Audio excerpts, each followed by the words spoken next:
now tuned in to the cold, hard truth. Cayman's #1 hard-hitting live podcast show, where we feature some straightforward conversations on political, social, and celebrity news and all things happening in the Cayman Islands and around the world. This show was created to give the people a voice and a means of being involved and informed without any filters. Sometimes it gets crazy, but we always keep it real. We bring you the tea, piping hot, so grab your favorite beverage and join the conversation via WhatsApp at 324-1612. Email tips@CaymanMarlRoad.com. Now, here's your host, Sandy Hill, broadcasting live from the beautiful Cayman Islands.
Good morning, everybody.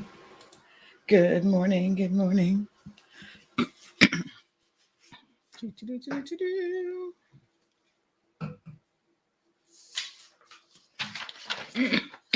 Oh, my goodness, I got a frog in my throat. Mr. Froggy. Our Google satellite imagery this morning, and let's pay attention to motorists coming out of the West Bay area as you make your way down the Esteli Tibet Highway. Our Google satellite imagery shows just a few delays as you get up to the Foster's roundabout, and a few delays as well as you get up to the Cayman Bay roundabout, and just a few slowdowns as you get up to the A.L. Thompson roundabout. And as you make your way on to North Soundway, no real issues, just the obvious slowdowns getting up to the respective stoplights, and looking over onto the West Bay Road, just the usual stops at the respective stoplight, causing a few delays and some delays as you make your way up to North Church Street. My name is Damon. If you see any stalls or delays, my tip line is open. It is 623-4444. This has been your DMS Real-Time Google Traffic. DMS Real-Time Traffic is brought to you by Saxon Insurance. Saxon saves you time and money with online quoting, flexible premiums, and competitive pricing. Get Saxon Insurance. It's the smart thing to do. Big news. I have some important news for you. Interesting news. It's Blake and Aaron's Spilling the Tea with Sandy. Cayman's top news headlines of the day from CMR. Good morning, Sandy. How are you? Happy Friday. Good morning, Aaron. Happy Friday. Good morning, everybody. Happy Friday. Happy Friday. Happy Friday, yes. What you got for us this morning? Well, we have a service interruption that's coming your way. The Water Authority has announced to its valued customers in the Newlands area that there is a planned service interruption scheduled for Sunday.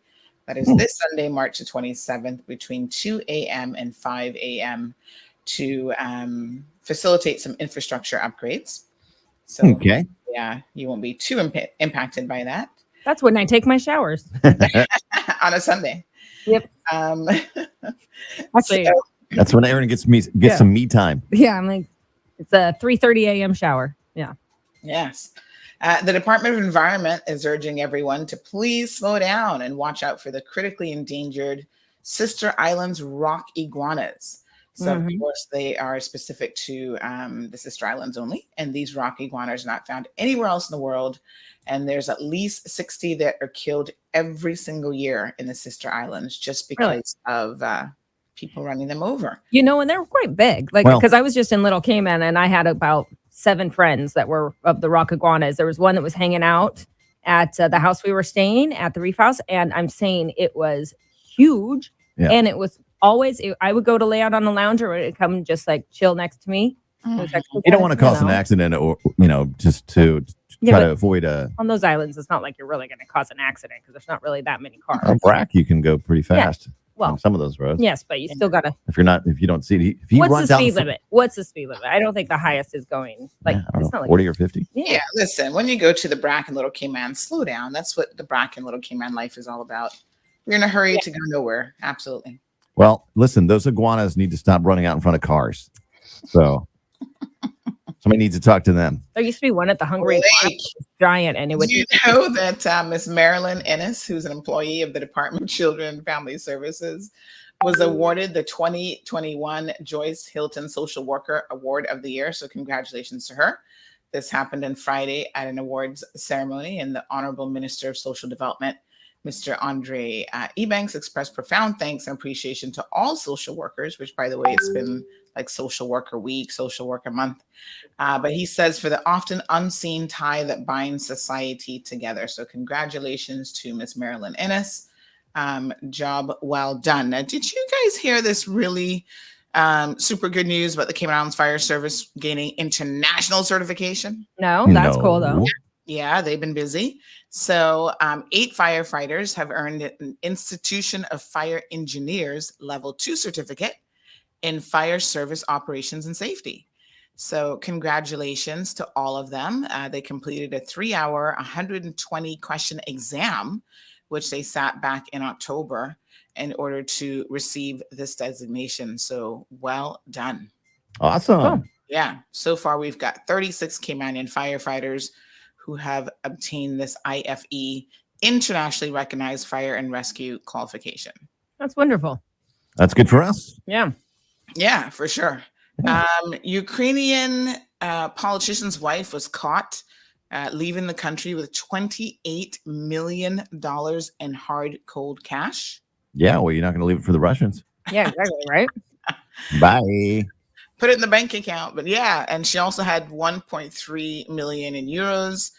She crossed the border into Hungary. Of course, the authorities there stopped her, and she's now under arrest by their customs officials for not declaring all of this money.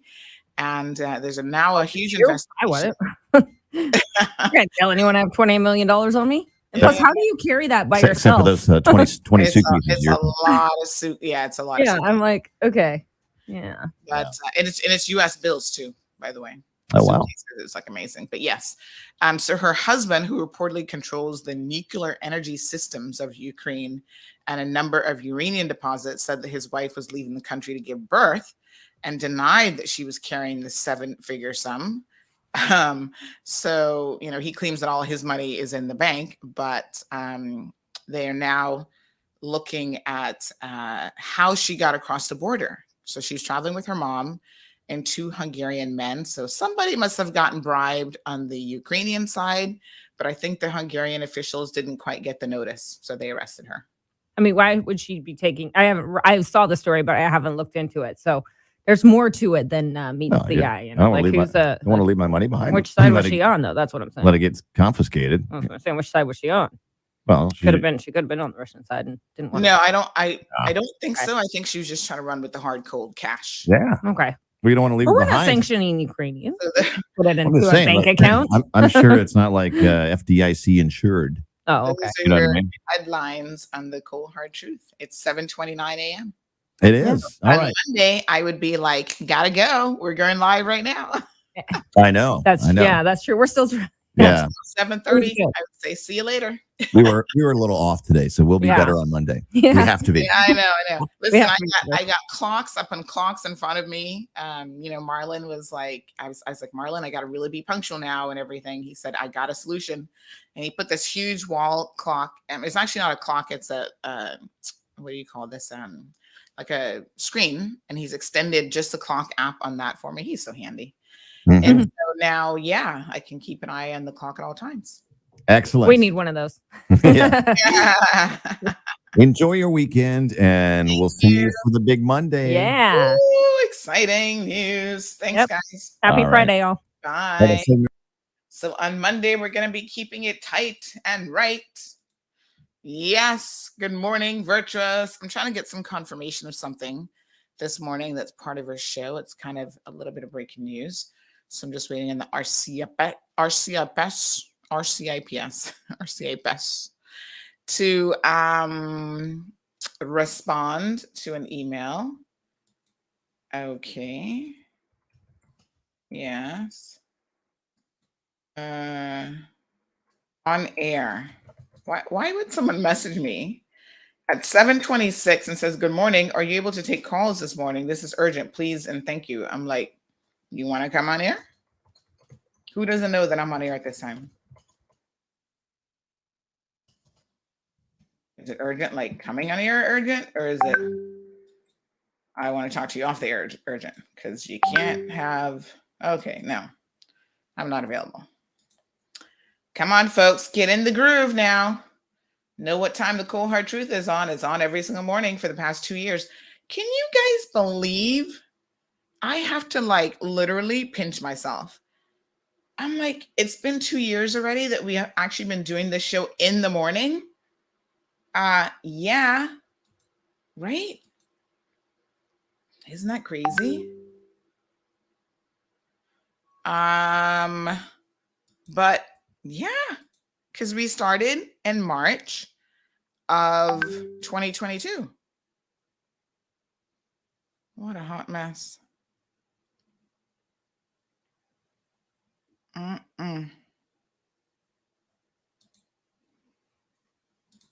Well, here we are, chucking right along, doing lots of things, getting things done.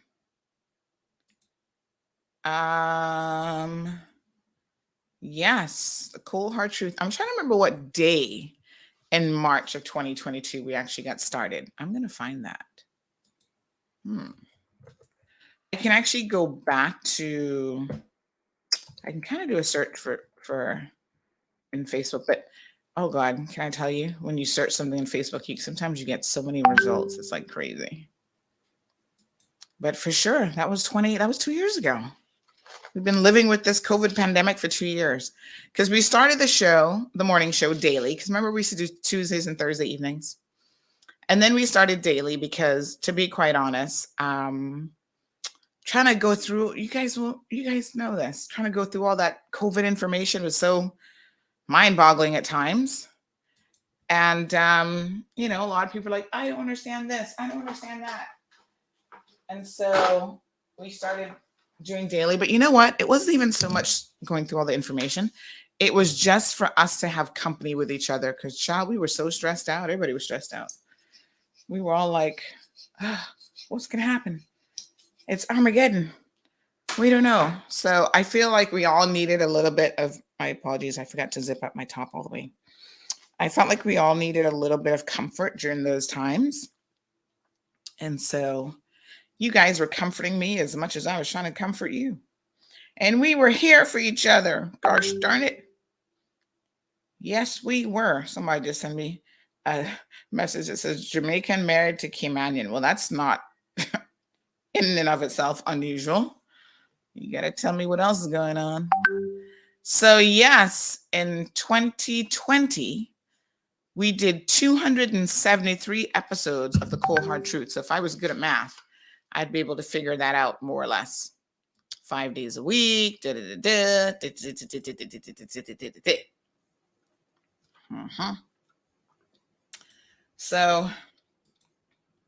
good morning.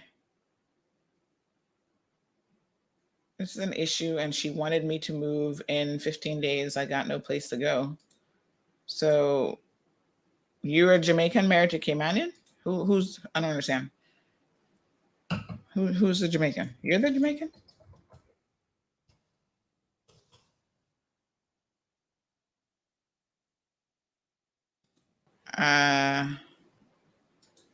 This sounds like a big mix-up, sauce-worthy story. Good morning, Irvlyn. Virtuous is here. Nathina is here. Good morning to you, my love. Stephen has got it locked. And Dean, what a mix-up already coming my way. So let me show you guys something. Hold on. Let me bring in my extra camera, because y'all know I got another little studio camera now. Yes, look at this, look at this, look at this. These are my notes for Water Authority. Why is it upside down? Where is the camera? Oh, Marlon moved it. Oh, he's so handy. Sometimes he's a little bit too handy, because now he's gone and mounted it over there. You guys see it? He's mounted my camera, so I can't actually move it and show you guys what I wanted to show you, because, girl, he got all strapped in, strap tied and everything. He is so handy. I got to tell you the truth. Hold on. Let me see if I can unstrap it without breaking anything. Can I do that? Okay, no. All right, I'll tell you what I'll do. I'll just take a picture and show you, because I kind of don't want to move it, because I think he's actually did a decent job of just, yeah. I didn't even know where the camera went. I was like, where? He's very neat. Oh my God. Can I tell you? This man believes in being neat. So everything he does in terms of his IT work, he's always strapping stuff in. He's got more strap ties than Jesus had disciples. And yeah, he's always keeping my work area nice and neat. His work area is always so much neater than mine, I must admit. I always have a little pile of like papers and whatever. I've got a pile over there right now that, honestly, before I leave home today, I should just clear that off so that my work desk looks like super clean. But him, he's always super neat over there. And then sometimes, you know what he does? I'm keeping an eye on him, because sometimes he'll push stuff over. We share a home office space. And next thing I know, I'll see stuff on my side of the desk. And I'm like, why is this on my side of the desk? This has nothing to do with me. Oh, you deal with that. That's paperwork for you to look over. And I'm like, somehow I think that should have been for you. So, yes, got to keep an eye on him pushing his junk over on my side. All right, let me show you guys my kind of behind the scenes setup just a little bit. Emma, I see your messages, but I have no idea what you're talking about.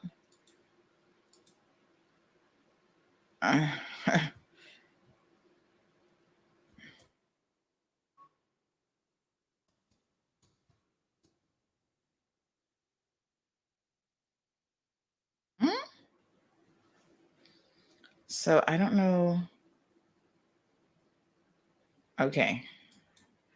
I'm just very busy, folks. If I don't always respond to you, it's not because I'm ignoring you. It's just because I'm very busy. Do you guys remember what I said about poor Stacy when she initially contacted me was in November?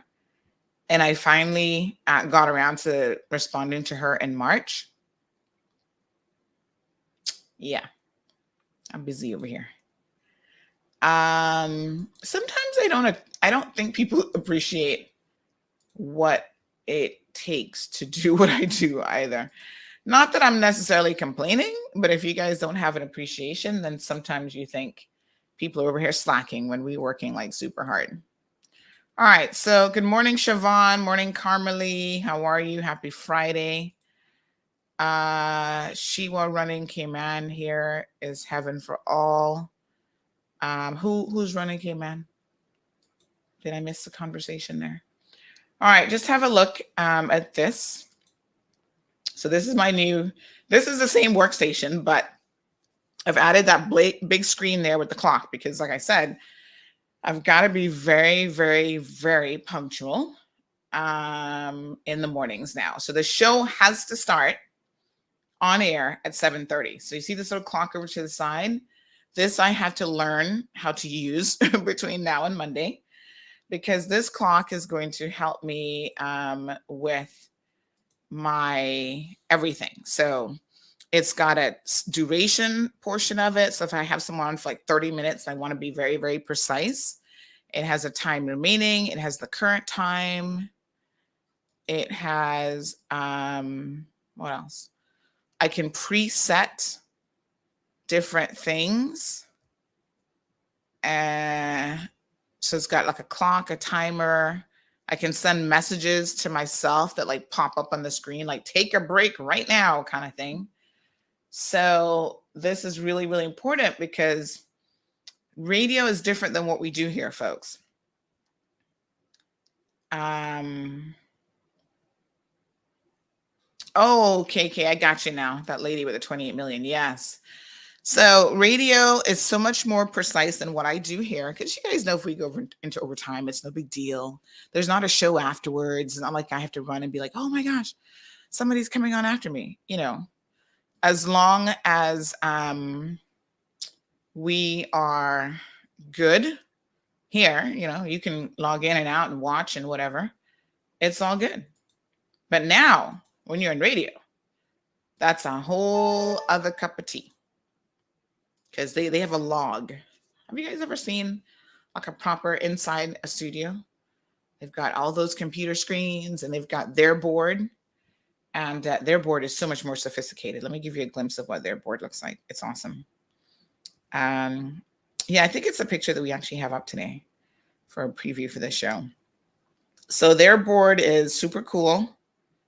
Very fancy smancy. I just have a little baby board for what I'm going to be doing here. And the other thing is, yesterday, I had all good intentions. I actually had a lunch and learn segment that I totally missed. I like to go to lunch and learn because I like to learn and I like to eat. So, you know, it's perfect. And who doesn't, right? So, yeah. So let me try to find this other one for you. So, yes, here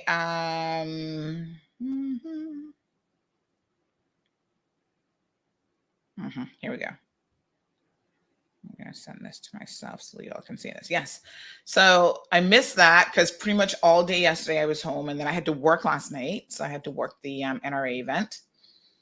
And we did some testing yesterday. So I will be like remotely logging into the studio from where I'm at to do my show. It'll be simulcast, Facebook, YouTube, and now Bobo. And so we need to make sure that everything works. So we still have to do some more testing today because I think there was still like a component, the computer for the studio is still outstanding. So there's a lot of work that goes into starting up a radio station, folks. I don't have the skills, the money, the resources, none of that to do that. So I'm so appreciative that DMS has stepped up and offered this service. And it's something that they're offering. It's not unique to me. In fact, if you want a show in DMS, you can go and talk to them and they'll sort you out. Now you got to pay some money.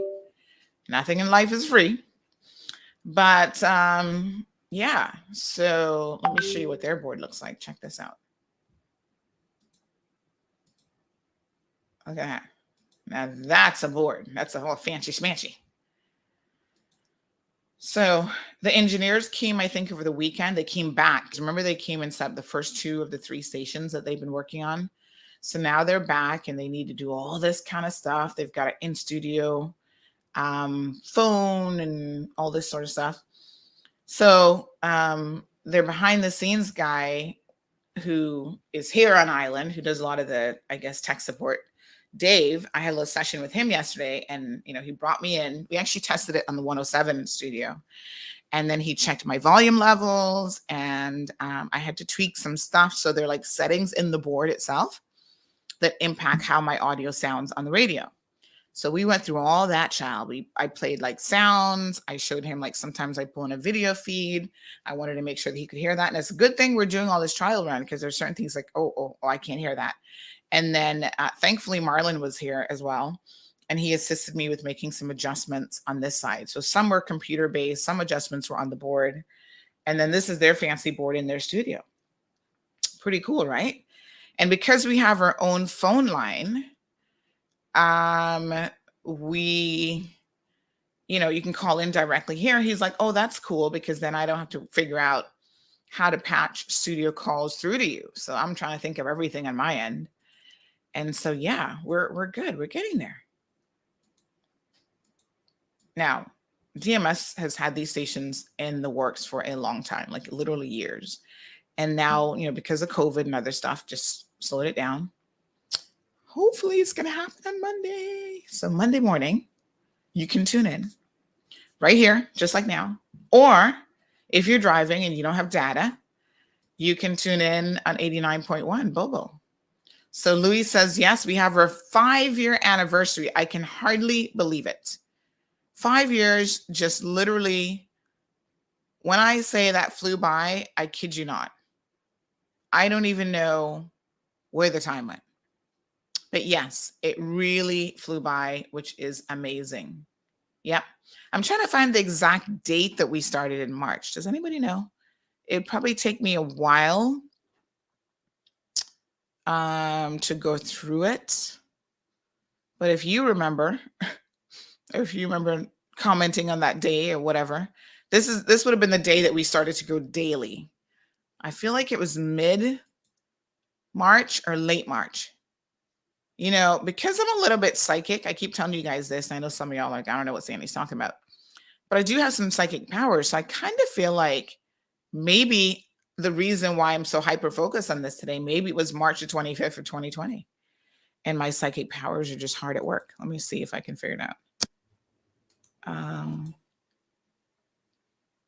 So this is one from July. Yeah. I'm going to try to go back in time and see how much we can figure out. So anyway, yep. If you guys can figure it out, let me know. Was it March? I think it was March.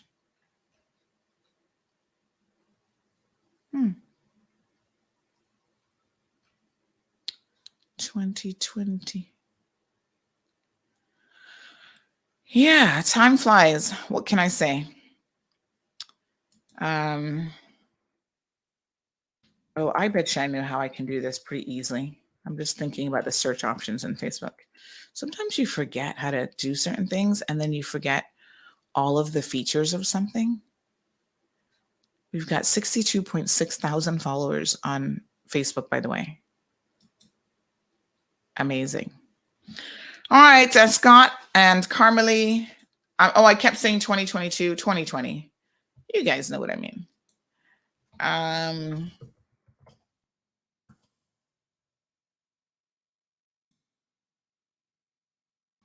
Let me apply a filter for 2020. I'm going to figure it out. Here, Mr. Hero, good morning. I've been in Cayman a week now, and I'm enjoying it. Happy 2-year celebration. So it's 2 years for the show being daily. And it is 5 years for the entire platform. So, oh, Lord. What's going on? Emma. Mr. Hero Blair, you need to, did you get a mug already? I felt like we sent somebody in Florida a mug. Louis, do you remember who we sent it, or was that Marshall? So, Mr. Blair, if you don't have a mug while you're here, link me and I can get you one.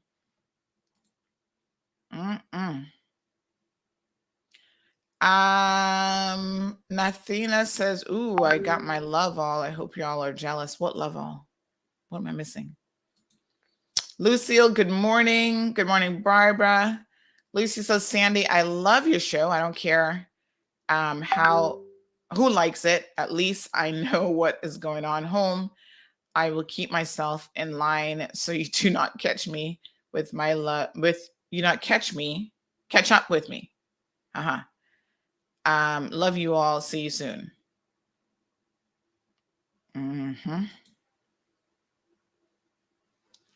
Yes, Emma. I'll have a look at it off air. Like really, some days I tell you the truth. Crazy Siobhan says, if I'm lying, I'm dying. Well, we're all dying at some point, but in all honesty, some days it's hard to keep up with the messages. So it's not that I'm ignoring you. I really feel sorry for like politicians and stuff, because I imagine that they have so many messages that they get like all the time as well. So I totally get it. So in the early days, I used to sit down and do my show, and I had a different lens as well. I'm looking at it now. June of 2020, May the 7th. We're getting closer to an actual date. June, July. I'm going to keep looking.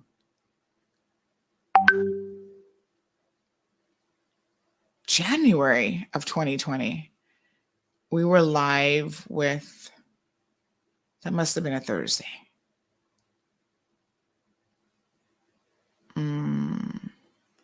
That had to be a Tuesday or Thursday. All right. So,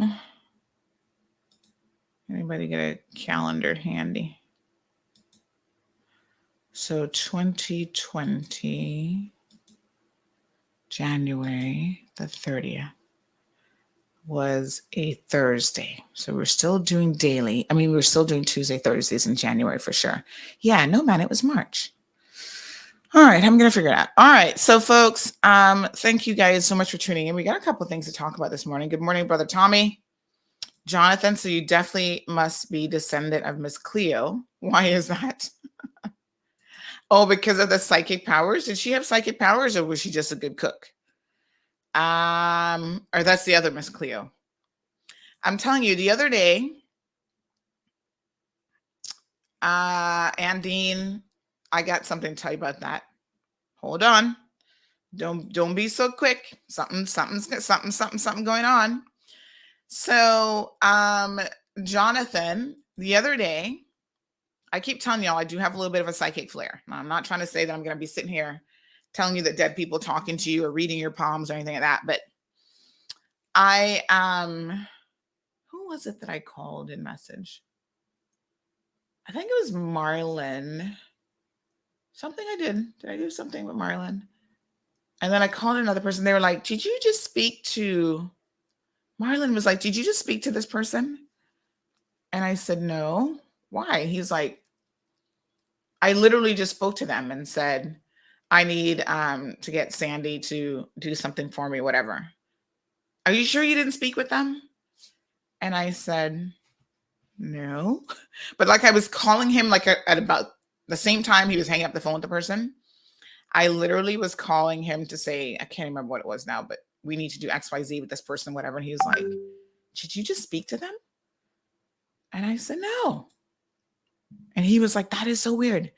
And then there was somebody else that it happened in reverse with, where I just called them and they were like, how did you know to call me about this right now? Like they were in the middle of doing whatever, or they had just called my name, or they're like, this is so weird. And I said, yeah, I get it. I literally get it all the time. March the 24th. Oh my God.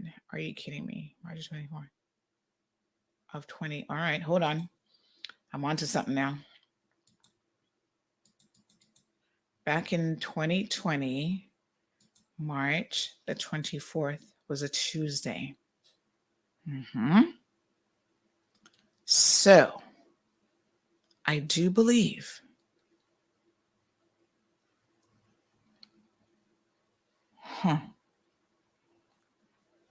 I believe it was right around that time, March the 24th.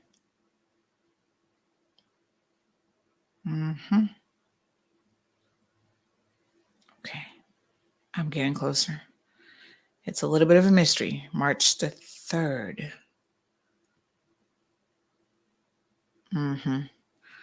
Okay, so I believe the 25th around there might have been the last Thursday that we were doing Tuesday, Thursday. And I think after that, we went daily.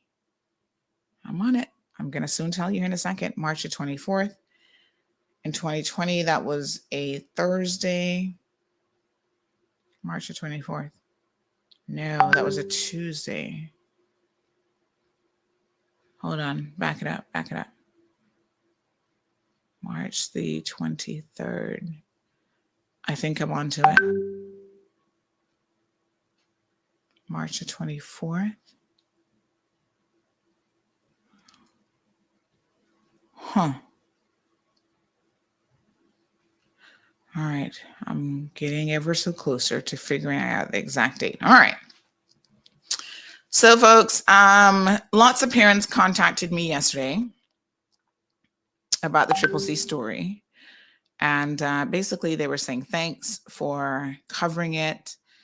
We needed this. We really hope that the school administrators are paying attention. And so do I. I mean, for everybody's sake, so do I. And so they were extremely thankful for Pandora's box to be opened on that issue. And they're just saying that, listen, we're here for our students, for our kids, and we are here to partner and work with the school. So, that's all that people want. Right? And we want that too. March the 31st.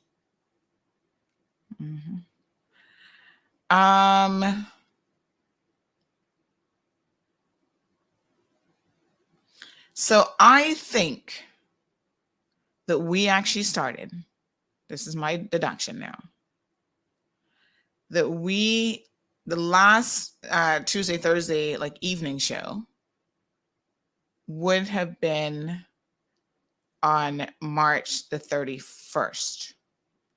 So that really we started going daily, I believe, in April. This is my hypothesis. And I'm still going to try to firm up the date just a little bit more. April the 10th was a Friday. Yep. And by then, we were already going live. So April the 10th, I'm just looking for some April the 9th. Yes. Yes. I am so close to telling you the exact date. So it was actually, it looks like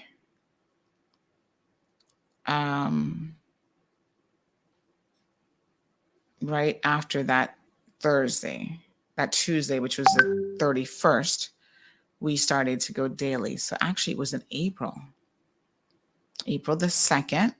Yep. We were daily. So if we went live on March the 30th, we actually started that day, that week, March the 30th, which I suspect my brain sometimes is organized. So I probably might have started on the Monday. I think this is it. I think it was actually March the 30th. April, June.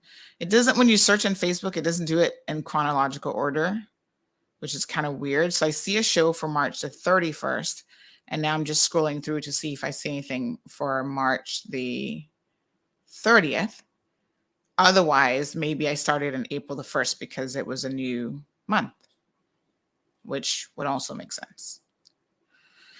So yeah, the parents, a lot of parents messaged me and they just said thanks. So there's April the 2nd, that they were very, very grateful.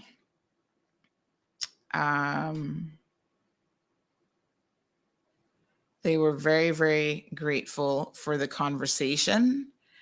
And they are hopeful that when they have this meeting on Tuesday, they actually want me to come. And I don't know if I should be there Because sometimes I think people can have a much more open and frank conversation if I'm not there, because then they're going to be concerned about, oh my God, if I say something, Cayman Mall Road is going to grab it or whatever. So I want you guys, meaning you parents and the school administrators, to really work in tandem with each other to try to get this sorted out. Now, a retired school administrator from another school messaged me. He's like, oh, child, please.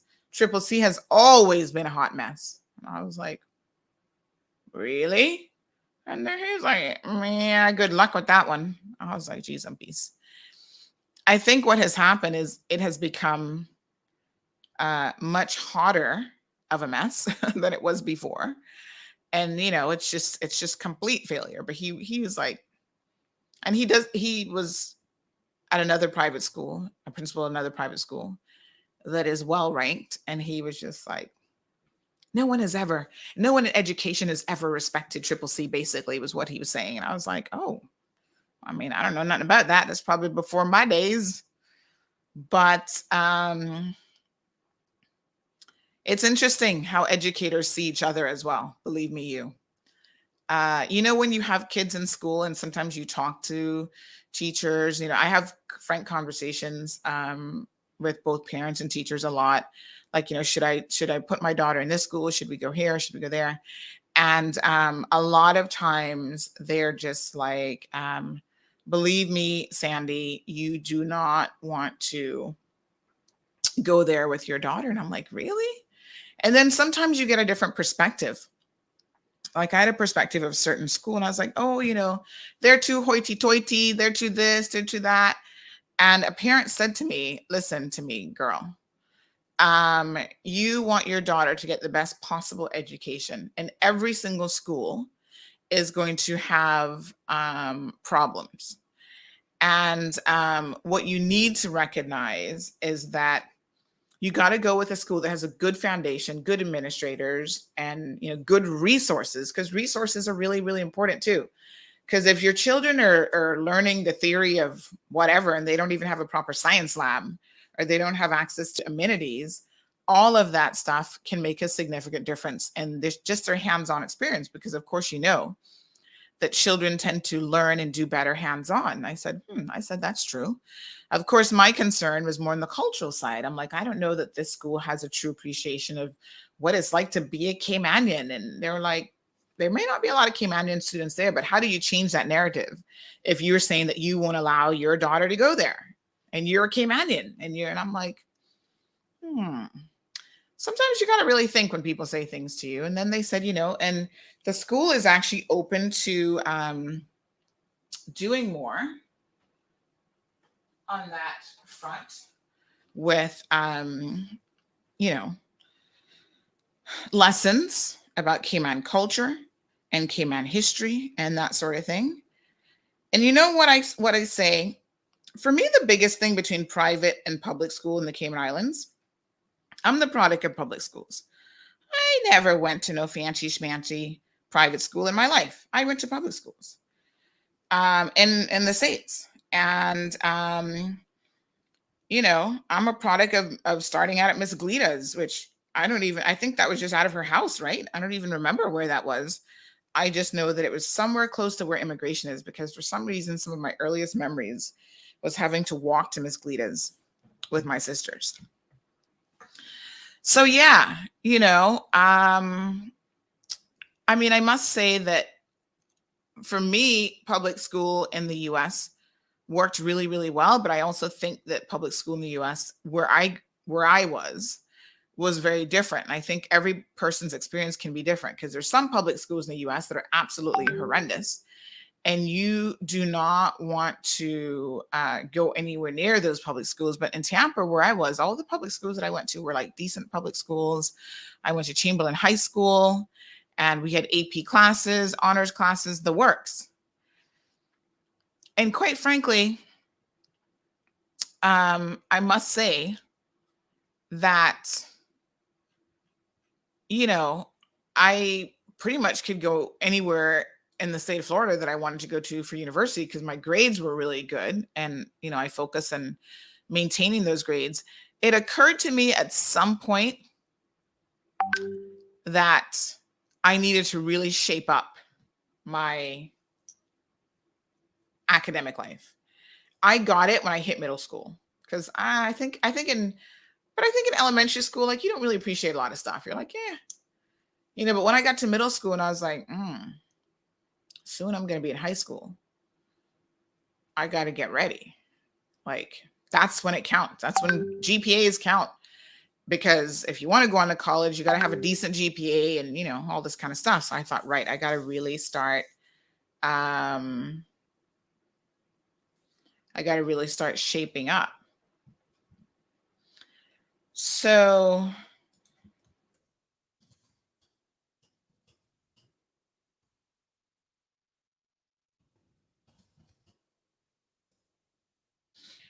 yeah,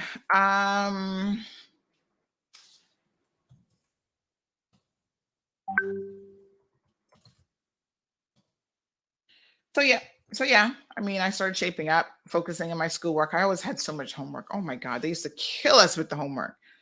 Oh Lord, the writing assignments, research papers, math homework. It was ridiculous.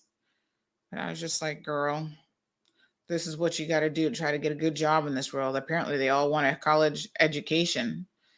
And because I wanted to go to law school, I was like, even, law school is really competitive. There's so many people trying to do law school in the States, and you've got to really be on top of it. So Kevin's trying to help me find the date that I started. See, I thought it was in March, but why am I only finding, when I'm searching, I'm only finding like Tuesday, Thursday still up until the end of March. So he said that I actually started to go daily on March the 17th. I like Kevin. He's like a little sleuth. He's like me. He's going to dig and dig and dig until he finds the right answer. Louis says, I want to say it was March the 19th on my record. So you and Kevin are onto something then.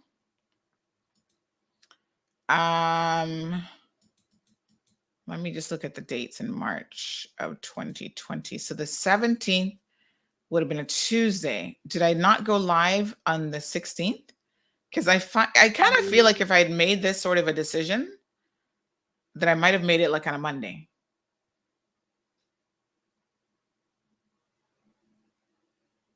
But maybe not. So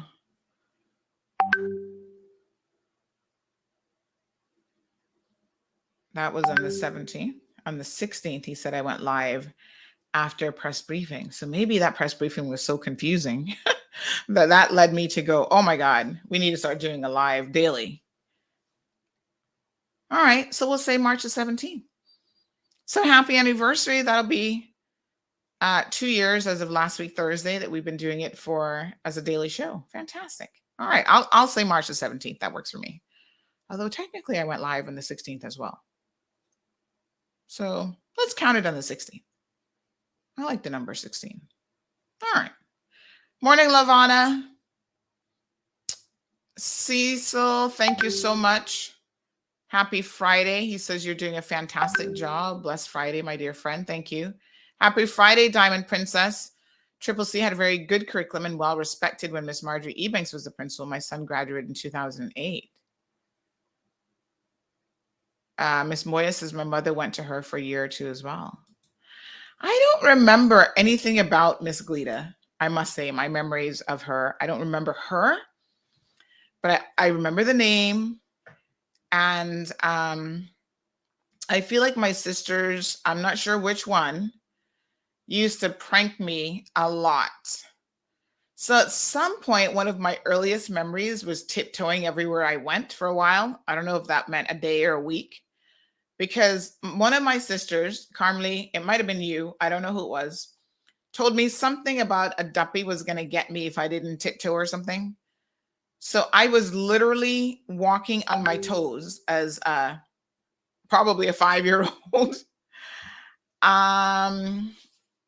Because somebody said, and I feel like it had to be either Carmely or Susan, I don't know which one, that some duppy was going to get me if I walked normal. So, I don't know, but I remember that. It's weird how I don't really have like a whole lot of memories. Who was saying that was them? Carmelie said that was her. She was always a troublemaker from day one.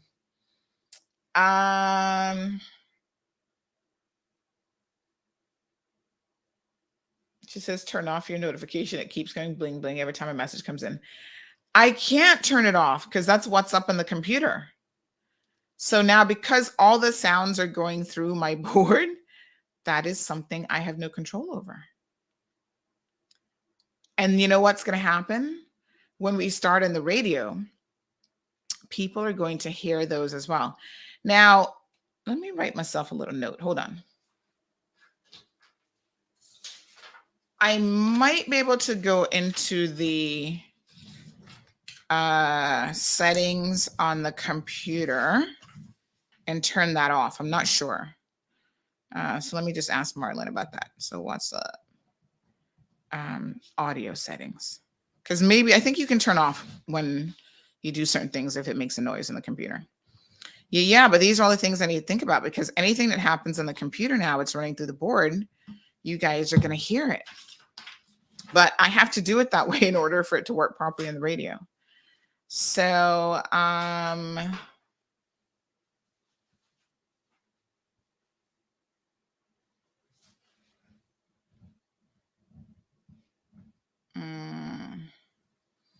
I was 3 months old when I went to Miss Gleda's. Somebody's giving me all the history, chill. They know more than me. Good morning. She tell lies on me. Please, can you help me? Who's this now?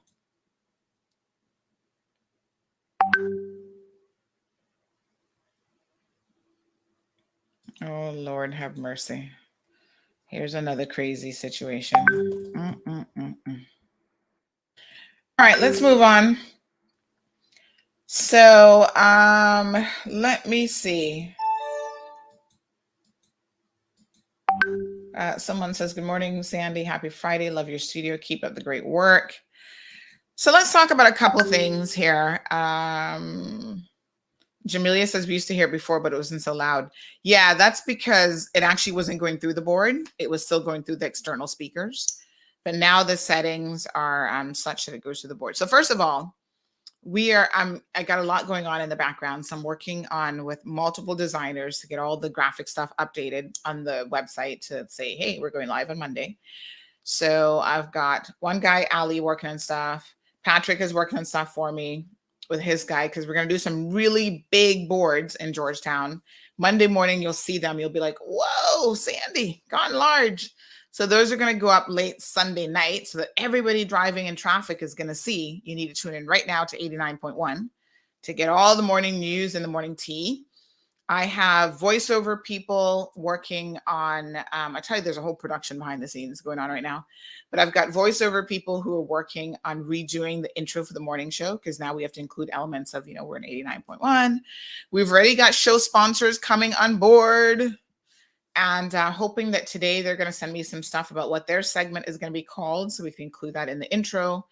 It is going to be busy around here for a minute because we need to get different moving bits and pieces organized. And so in the mornings, my clock, which I'm staring at, is going to keep me so much more organized. So the screen that you guys saw, I think somebody said the clock was wrong or something, but that pulls off of my computer screen, off of the computer time. And so that should always be in sync with the computer time. So one of the things that we need to do is when we do like the final tests, where I'm tapping into Bobo 89.1, once their computer's up, I need to actually ensure that their computer clock matches my computer clock precisely by the second, so that when their clock hits 7:30, my clock is also hitting the 7:30 mark. So that we're on time. So good morning, Stacy. She says, good morning, CMR Nation. Is that what we're calling ourselves? I kind of like it, actually. So all this stuff is like what's in my head and what's been going on. But I've got your problems in my head, too. So some of you are messaging me about the job fair. At the Ritz, we're still waiting on an update. They promised me an update. They'd come back on the show. And a promise is a comfort to a fool, except if you promise CMR, because we're going to keep on top of it. So I need to make a little note to myself because I do want to, I do need to ask Marlon about another thing that I've noticed this morning as well. Chal, it's so good to have an IT man around the place, somebody who's helpful, especially for the things that I do. Because, my life is driven a lot by technology, but I'm no expert. I might know a little bit more than some people, or maybe, the majority of people. I don't know what your skill is, but I feel so stupid when I'm talking to him because he's a real expert. So, and he might not know anything about like radio per se, but he knows like software and, networking and all this kind of stuff. So can we get a hallelujah from Marlon? Praise the Lord. Praise the Lord. Praise the Lord for Marlon. He does a lot, like just behind the scenes if I need something done. You know what I like about him? Let me just have a husband crushing moment. Somebody else was saying to me, "Oh, the age difference between you and Marlon is the same between my husband and I." And I thought, oh. So listen, you know what else I like about him? There's a lot that I love about him, and there's a lot that I like about him. And I suppose there might be one or two things I don't like, but I don't really try to focus on those things. All right. He's handy in so many different ways. So not only is he like handy, like IT handy, computer handy, he has a, he's desk job, but he can get in there and do stuff too. So he's in the garden. And I'm not really, somebody said I need to be paying him. Sure, he'd be like, SCX, that's how I get paid. He's in a budget. The pay is really slim right now. No, but he's like, he'll go out in the garden. He does his gardening. He'll take Gianna out there. Like, I'm like, yeah, I don't want to be out in the garden with you. I'm not going to be out there pulling slugs off of the other night we had a whole slug finding mission. I was helping him find them. And then he had a little thing that he was grabbing them with, because the slugs and the, what do they call snails, are literally eating his garden and he's not having it. So he went and got some anti-slug thing. So I was out there with the little blue light helping him find them at night because they come out at certain times, right? So, he's so fantastic with her daughter, and he does, like, he's really, really family oriented. And I really do appreciate that about him. And then he loves to do, just so many like little things. Like, he's not a mechanic. So if you need your car fixed, don't expect him. He's not going to fix it. But like most Jamaicans, he's very resourceful. So you know how it go. Oh, brethren, who you got over there so that can help my wife? Yeah, the wife got a problem with the car. He's very, very handy in finding people and getting stuff done. Very resourceful. And then even his brothers and his family members, like they need Marlon, can you set up this phone for me? Can you do this? Can you do that? And he just helps everybody. Like, he's the type of guy that pretty much anybody can call and he's going to be there for them. Oh, my friend needs to move this weekend. Marlon's your guy. He's going to be there helping. Sometimes I'd be like, Marlon, you're a little bit too nice. Can you stop being so nice? Because he just helps everybody. Anyway, we're going to get to the beach assault. Yes, child, we're going to get to that. The reason why I'm buying myself a little bit of time is I'm actually waiting to see if the police will tell me if the man has been arrested. That's why I didn't jump in, but they didn't answer no emails this morning. Let me send them a WhatsApp. That's why I'm waiting, because I'm going to name him Shaman. Oh, I got his picture. All right, let me see if I can get Chanel to respond by WhatsApp. I did email them. I've not gotten email responses yet, but I want to know before I delve into this conversation. Perla, good morning. No, girl, we got to start in time because, like I said, we got people behind us. Yes, Lucky Body, we're getting there. Paul from Bermuda. KK says, laughing out loud, that's X. Yes, Joe. Yes, big up to Marlon. But I feel like I bring a lot to the situation as well. It's not just external sexiness over here. There's a lot of things like hey, if he needs anything administrative done, he calls me his secretary because he's like, here you go. Send out this email, honey. Fill out this application. You do it. So I'm in charge of all the admin runnings, dealings of the family, and some of the domestic stuff. Lavana says, my husband is very handy too. Fix a lot of things around the house. Saves a lot of money that way. Yeah, I don't know. Like Marlon doesn't really fix stuff around the house, but he knows somebody who can. So I guess that's a little bit different. Unless it's computer related, then he'll fix it and he'll get it sorted out. But yes, honey cha, he knows a lot of friends. He knows electricians and carpenters and this one and that one. And we got some house projects going on for 2022. All right, let's talk about this. Pleasant good morning to you, Maria. So good to see you. Sipping your tea. Big up your huzzy. Yes, big up Marlon. Ooh, look at Johan. He is such a nut. Johan, you haven't called me on the new number yet, Johan. Why haven't you called me? I'm feeling neglected because you've not called me. Hello. I want y'all to be blasting up this phone number come Monday, you know. Don't be having me sit here and talk about I set up phone and y'all not calling. So Marlon, Johan says Marlon's the strongest man in the Cayman Islands. Ooh, I'm not gonna make you any more brownies, Johan, if you don't behave. I'll let Marlon know that. I don't even know what that is. What? A diatomaceous earth? Is that like some kind of? I hope it's all natural because he don't believe in putting nothing that's not natural in his garden. He's all about organic farming.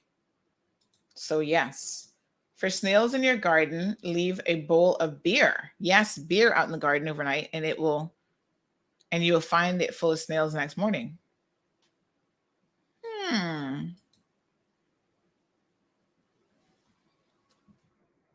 Interesting. Beer. Well, I'll let him know. I hadn't heard that one before, but that's coming from an old head, so he might know exactly what he's talking about. They probably get drunk off the beer. So does it bring them out or does it actually kill them? Oh, you'll find it full of snails in the morning. But are they dead or are they just getting drunk? Because if they're just getting drunk and having a good time in the garden, I don't know if that's what we're looking for. So one of the other exciting things that we're going to be doing on Monday's launch show, so Monday's when y'all need to be calling in, Johan and others, is we're going to have tons of people actually calling in and participating. So some of our favorite guests, they're going to be jumping in. We have a secret guest for you. I can't tell you who it is, but I can tell you, you are going to want to listen to the show that day. So this is the first time that this person has ever been on. We actually had a competition. Nobody's guessed it yet. So this will be the first time that they've ever been on the Cold Hard Truth for sure. On anything that we've done, actually. So that's going to be super exciting. Somebody said if it was Alden. Y'all are so salty. Salty. Alden wants to call in? Sure. Come on, Alden. Back in the day, me and you used to sit down and eat turtle meat together. Not no hard feelings. I don't know what we talk about, but maybe you're just calling me to congratulate me on what a fabulous job Cayman Mall Road has done, despite your best efforts to stop the gravy train, the choo-choo train. Choo-choo! Colin Alden McLaughlin. What's his name? Alden McNee McLaughlin Jr. or whatever. Alden is slick, you know. That hairstyle, boy. The last time I messaged Alden was March the 1st of 2021. I said, come on, progressives. I don't even know what the rest of the conversation was about. I'd have to look it up on my phone. On the computer, I said, come on, progressives. He read the message and did not respond, which is typical of Alden. You know, when people say to me, oh, you've got the ear of the government, I chuckle because, somebody said, make sure it's Sir Alden to you. I have the ear of the government, but in the sense that, they'll actually respond. Alden just used to read stuff and he'd be like ignoring.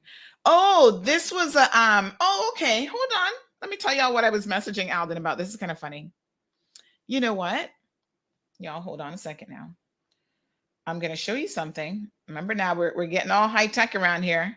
So let me pull up my screen. Oh my God, can I do it? Let me see if I remember how to do this. Remember how I can share my screen now on the phone? Yes.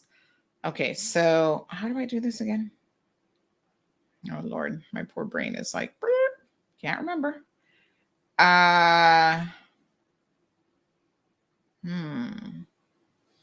Okay, so I go to, oh Lord. What a hot mess. Is it this? No. Okay, hold on. Let me see if I can remember. Oh, yes. Okay, so auto discovery, connect with a code. Oh, no. I can connect with link with camera. So I think I just scan this barcode. Yes. And then I say done. Oh, wait. And then, oh, Lord.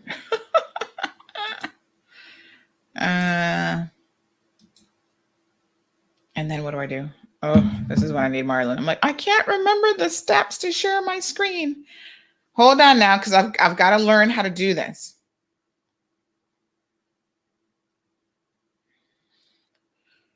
All right, let me see. I can get it. The brain ain't quite that old yet. Give me 1 second. I'm going to show you guys what I said to Alden. He's probably like, this child.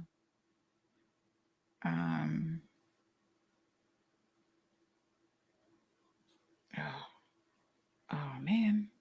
How do I do it again? Hold on. Let me see.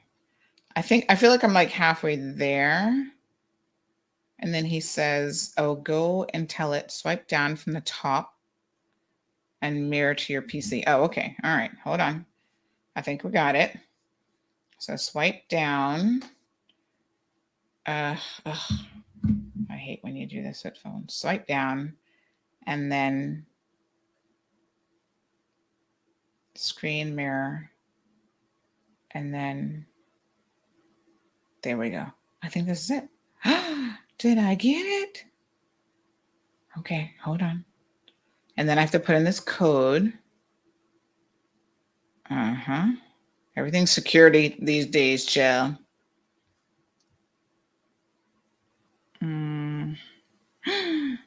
Oh yeah, we got it. All right. Woo. It's the little things in life that can get y'all excited, child. So let me show y'all my conversations with, I can't show y'all some of these other conversations with other people, but let me show you the one with Alden, McNeamy, whatever. So this was the last message that I sent him. Y'all can see how salty this man is. I was doing my best to be nice to them, I really was. I don't care what y'all want to say. But look, yeah. All right. Can y'all see that? Maybe if I go full screen. Okay, so this is me sending Alden. This was the exact same thing that I sent to every other politician and political group. This is my CMR nomination day coverage message. Uh-oh. What happened? Oh, did the phone fall asleep? Gosh. Okay. So this is me, says, because I invited them and then they didn't come back. I can't remember what I said.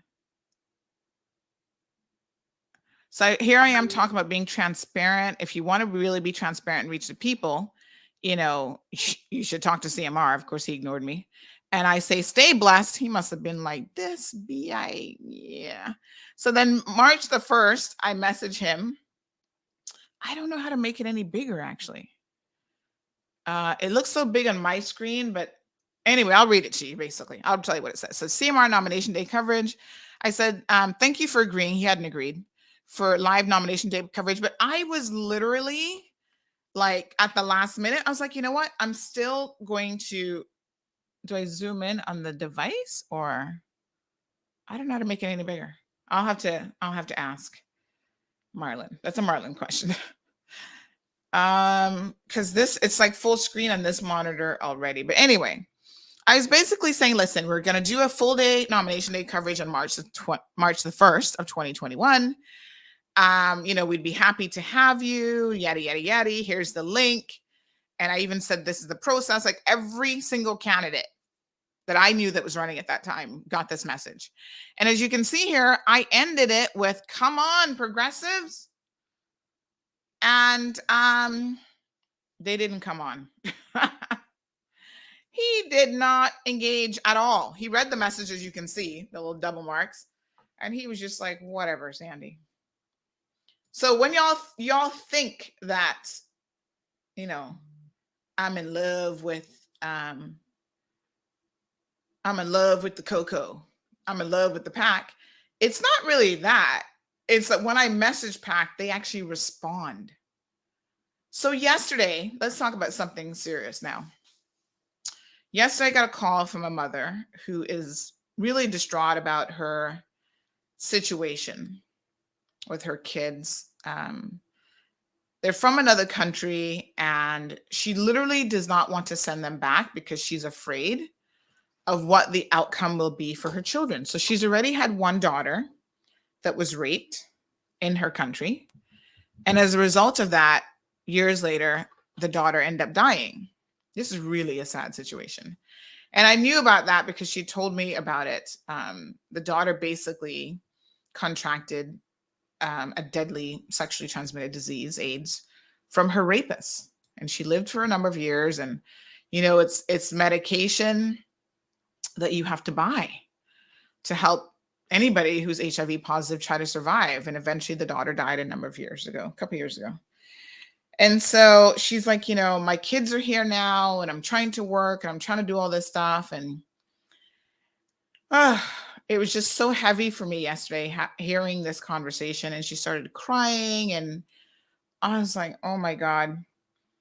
As a parent, I think we can all appreciate that everybody wants a better life, not just for themselves, but more importantly, for your children, right? You make sacrifices. You will go without. You will not eat. You will sometimes stay in an abusive situation because you believe that that's in the best interest of your children. And when I heard her talking, she's got other children. And she's like, I know if I send my children back to where she's from, that, I feel like more of them are going to get raped. They're going to get abused. There's nobody there to take care of them. And I was like, oh my God. She started crying when she was talking to me. And sometimes I don't even know what to say to somebody. I don't really know how to comfort them, because I was thinking to myself, oh my God, if I were in that situation, what would I do? Well, I would do anything to make sure that if I had kids, and I do have a daughter, that she's safe. Here, Andy, now where's she gone with the conversation? But, I don't know. I was just like, oh my God, this is horrible. So I'm trying to help her. I'm trying to think of how the situation can be helped. So I've got my thinking cap on. I think that she's missed an opportunity, actually. So I am looking into something for her. And I only brought this story because I messaged the premier and I said, I need to talk to you because I want to speak with him. You guys know he's a lawyer and so on. Maybe he's thought of something, quite frankly, that I haven't thought of. Right? So two heads are better than one philosophy. And so I want to have a word with him. Now, he did say that he would call me. He hasn't called me. And I don't get upset when he says, oh, I'm going to call you, and he doesn't call, because I'm just like, they're busy, right? So I appreciate that. I don't get in my feelings about that kind of stuff.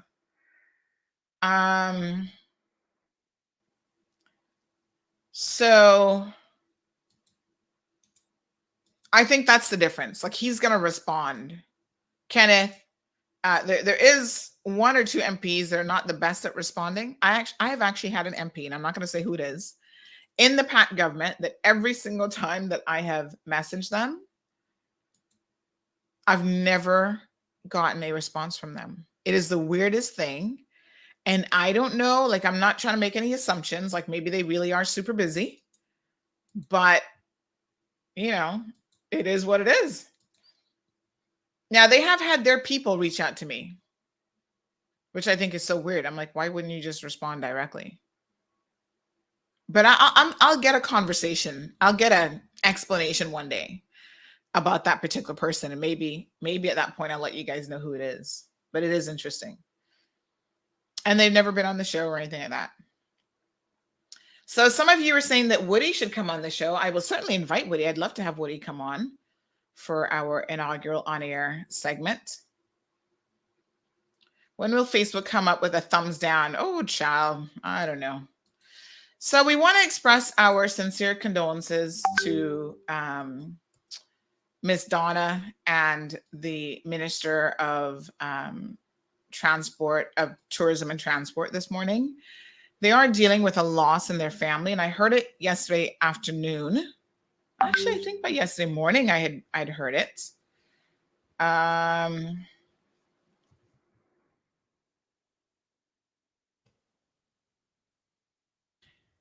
And so my condolences, first of all, to the family.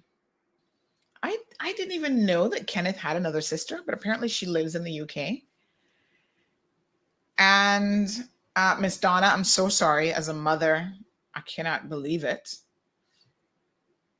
that, you're finding yourself in this situation where you've outlived one of your children. I mean, this is like a parent's worst nightmare for sure. So, her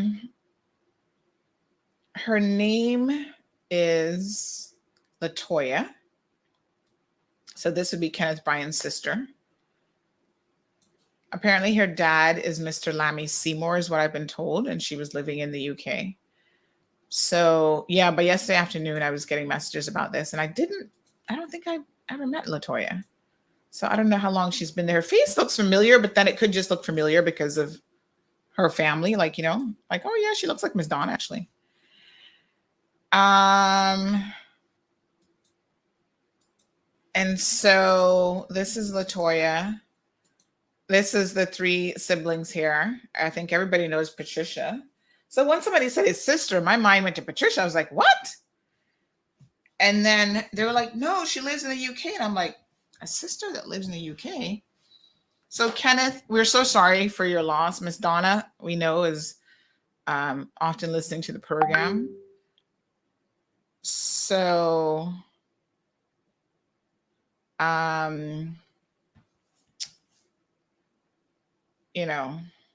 just her condolences. I don't even know what to say, but that's Latoya there in the middle. And I saw Miss Donna put up this little picture of her kids. So I'm guessing Latoya is the oldest sibling. And then this is a throwback photo. Is that Kenneth? Oh my gosh, look at him. So cute.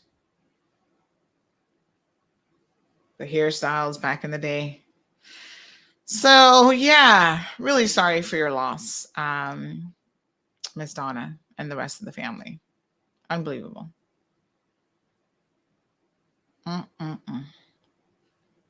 So sad.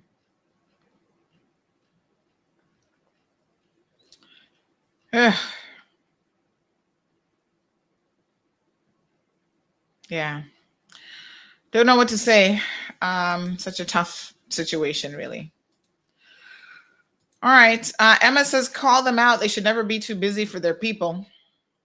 Stay tuned. Yes, Miss Amelia, condolences to Miss Donna and the family. All right, let's talk about this guy, this beach attacker. This is such a weird story, and I'm going to tell you why. Because he actually called me before it was even posted on social media.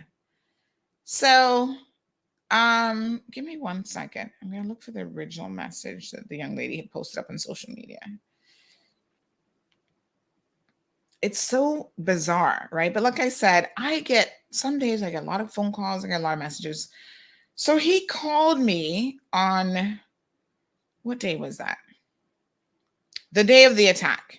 I think today is Friday. This is a couple days ago. Was it Tuesday? So this guy calls me and he starts off the conversation. Hey, Miss Sandra, this is so and so. And I'm like, okay. Like, honestly, I'm like, okay, I don't know who you are. You're who? And somebody says that Kenneth has another brother. Oh, yeah, Seaford. Of course. How could I forget? Seaford used to message me on Facebook all the time. So Miss Donna had 4 children, and she's now lost 2 of her 4 children. Wow. Oh, my God. Yes, I forgot about Seaford. That's right. Because his son is Seaford Jr. Yeah. So sad. Yeah, I remember Seaford. He used to not WhatsApp me, but Facebook message me all the time. So this guy calls me and he's like, oh, I met you here and this and that, and trying to get me to remember who he was. And I was just like, okay, that still not really ringing a bell. No clue who you are. So then he's like, okay, well, I had an incident this morning that I want to talk to you about. I'm like, okay. So I was kind of half listening to what he was saying. I'm trying to find this young lady's message. Does someone have the screenshot of what happened to her on Facebook that they could send to me again? Send it to me because I'm not finding it on my phone, which I know I should have it. So anyway, I'm trying to remember who sent it. A number of people sent it to me. So yeah. So he starts telling me this story and I'm like, okay. And basically what it was is he was trying to get to me before they got to me. Because he's like, oh, they were recording me and I'm sure that they're going to bring it to Cayman Mall Road and yada, yada, yada. And I was like, okay. And I'm still like half listening, but a little bit confused about what you're talking about. Like the whole thing was just like really weird. But the gist of it, what he was saying to me is that he was jogging and they kept getting in his way.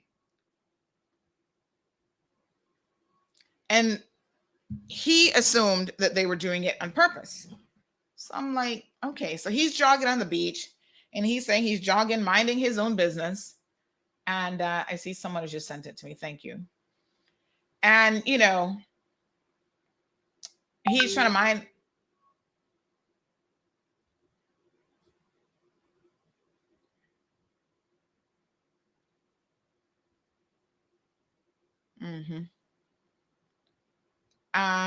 That's not the original message, but I'm trying to find the original message. So give me a second here. I felt like so many people sent me the original message. So I'm still looking for it. So, yeah. So, what day was this? Was this Monday? Yes, it was Monday that this happened. So he called me Monday morning and starts telling me the story about how this woman got in his way. These women, I think it was 3 of them that he said were walking on the beach and they kept like purposely getting in his way. And I was like, when I was listening to the story, I'm going to be honest with you. I'm like, this sounds so petty. Like, I don't understand what this is really all about. And so I thought to myself, weird, petty,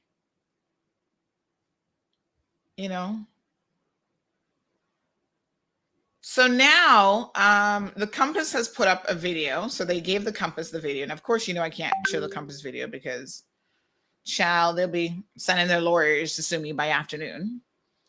But there's a video, just like he said, they did record it and he figured that they were going to give it to CMR. Little did he count on them giving it to the Compass, which is kind of funny. And then by 1:53 on Monday, one of the young ladies involved posted what happened.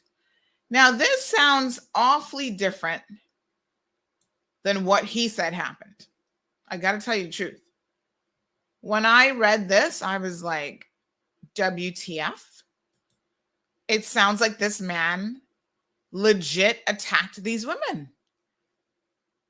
But his narrative was he's jogging, minding his own business, and these women are doing something to him.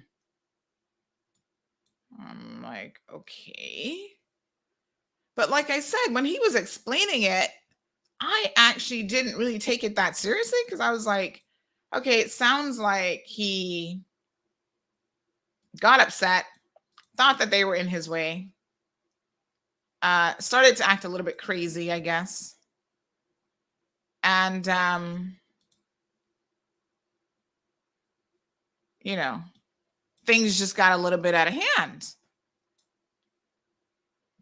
Well, apparently things got a lot out of hand, according to what this young lady said. And he literally assaulted them, kicked the phone out of their hand. Let's read what they had to say. I invited them on the program. They said that they're a little bit too distraught still, so they're not able to come on. I think they gave the Compass like an interview. And but let's see what this is. Let me just see where this conversation starts. So this is posted on Monday. Trigger warning, long post, violence against women and assault. This morning, as we sat in peaceful fellowship to bring in the sunrise together, to speak positivity and encouragement into one another, Brittany, Brooke, and I were on the unfortunate receiving end of an attack on spot speech. The three of us were seated on the sand as we were passed repeatedly by a man out for his run. And he did say to me that he passed them at least 3 times. So I was like, okay. Again, you know, I'm listening to his story going, I really wasn't quite sure what the issue was, except now I know that really what was happening is he was trying to get ahead of the story, right? So it says, each time he passed by us, he got closer to us and to the point we were being flicked by sand from his shoes. We were the only 4 persons on the beach and it was 6:30 a.m. As he approached again, Brittany began to speak to him with the intent of asking if he would mind not running so close. She wasn't able to get the request out, however, as he spun around, arms flailing, to loudly voice his disapproval that we were on his beach, that we were deliberately trying to disrupt him, and that we should move. We calmly suggested that he take some deep breaths, as there was no need to respond to us that way, and just as quickly, he turned and jogged off. We were taken aback, but joked between us that he needed to keep running, as he was clearly dealing with some pent-up feelings he seemed to need to work through. He continued to jog back and forth past us, inching even closer. On his final pass, he very nearly stepped on Britt's toes. As he completed his run, he walked towards us with an approach and speech that seemed apologetic, until he stated that thankfully we sounded Caymanian, because if we were foreigners, he would have kicked sand in our faces and gone back up to the parking lot to retrieve something from his truck that would resolve the issue for us being on his beach. Wow. Okay.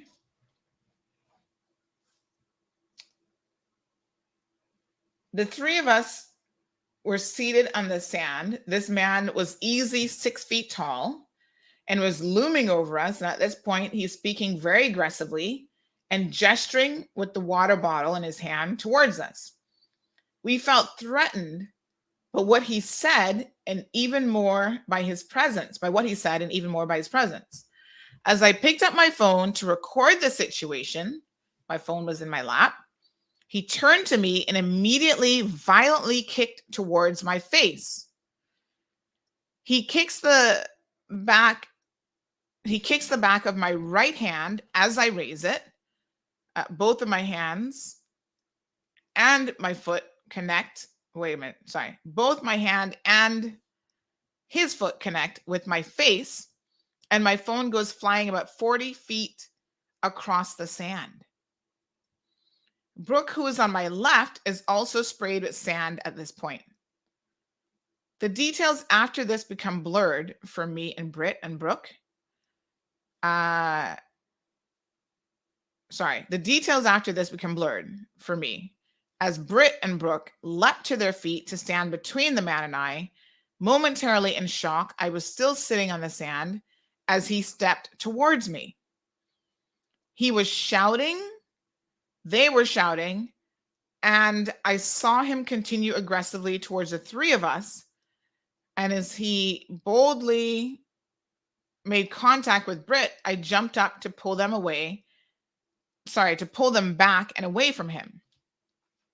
Immediately, Brooke called the police and Britt began to film from another phone. The man felt entitled, so entitled that even though we were on the phone with 911, as he raged at us for being on his beach in the background, he did not leave. Wow. He instead put on his fins and went for a snorkel. We waited for 40 minutes for support to arrive. Well, thank God it wasn't urgent. And as the man began to make his way out of the water and back in our direction, we decided that we needed to leave to keep ourselves safe, and so we did. Despite several follow-up calls to 911, help never arrived. And it wasn't until 2 hours later that we were met by officers to take our report. They heard us out, they watched the video, they saw my now swollen and discolored hand and the sand across my face and chest. Then we were asked, what do we want done? Lord Jehovah. Long story short, because I'm tired, exhausted, we have filed our statements, photos, and video evidence has been submitted, and I hope official action is being taken. I think I've read.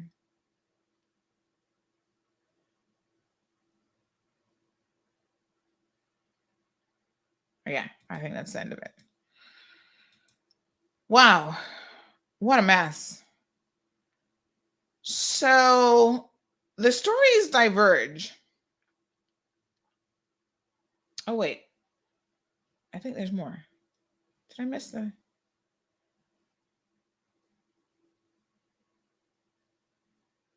Hold on. I think there's more to this. Oh, yes. I want to take the time to extend my sincere gratitude to the responding officers, former officer, off-duty officers, and especially the two senior officers who saw me outside the station and extended support and understanding, and then to my relief took immediate action. You are appreciated. Thank you. Up until the point where this man's identity was made known to me, he was just a man with a somewhat familiar face. Now that I know who he is, I know why I seem to recognize him. I know his children. His sons are on my list of social media friends. Many of you will know him too. I was told this is common behavior for him and that he keeps getting away with it because people are too afraid to push through with charges, while I'm not the one to be intimidated into silence. So that changed today. Now, when the man called me and identified himself, honestly, I don't know who he is. His face is familiar, yes, but I'm going to show you who he is. I'm shocked by this. I don't know that I definitely know, I'm sure like many people have had a conversation with him, but I don't know who this dude is. Now I have a name. That's not what I mean when I said I don't know who he is. It means that I don't personally know him. So he is, hold on here now. Let me look at my messages. I can't remember the name, but hold on.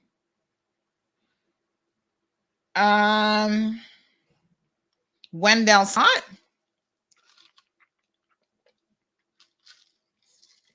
Somebody said his brother's a detective on the RCAPS. Well, you can't judge people based on family, child.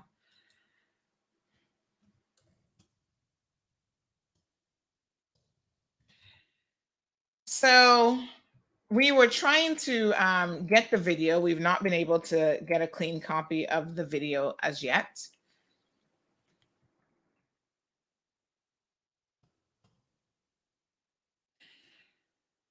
So it would be nice if we could get the video, because I think, when they say a picture is 1,000 words, a video is so much more than that.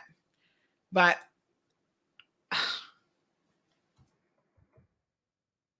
it just is unbelievable.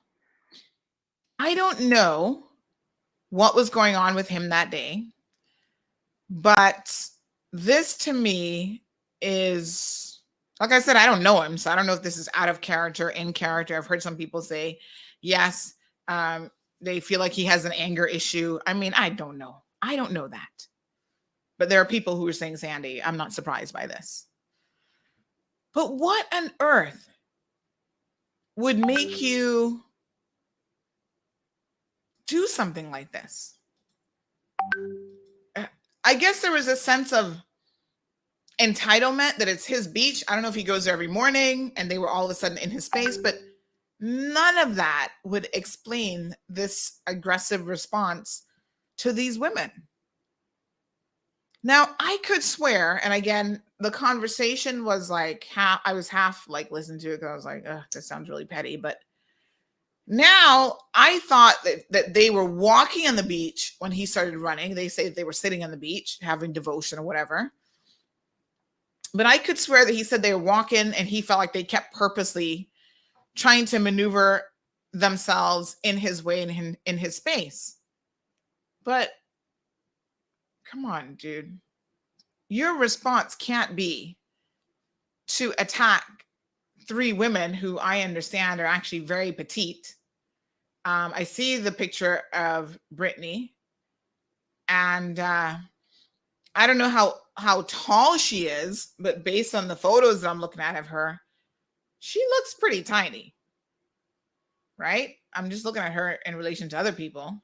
Yeah, she looks, I don't know how big the boyfriend is. I see a picture here of the boyfriend, but she barely reaches him to his shoulders. So she does not look like a big person. She might be 125 pounds wet. And this guy is a good size. Why on earth would he feel threatened by 3 women that you have to physically attack them? To kick a phone 40 feet, kick this woman in her hand, bruise up her hand, you better believe you getting arrested. So I don't know what you're calling CMR for. CMR can't help you.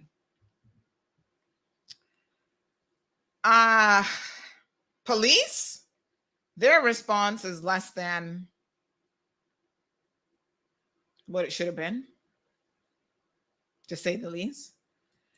But I feel like this is like, it goes back to some of the issues that we talk about all the time. The police not taking, when a woman calls and says, I've just had a man attack me.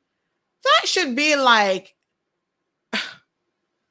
cars blazing, let's get there now, what's going on kind of thing.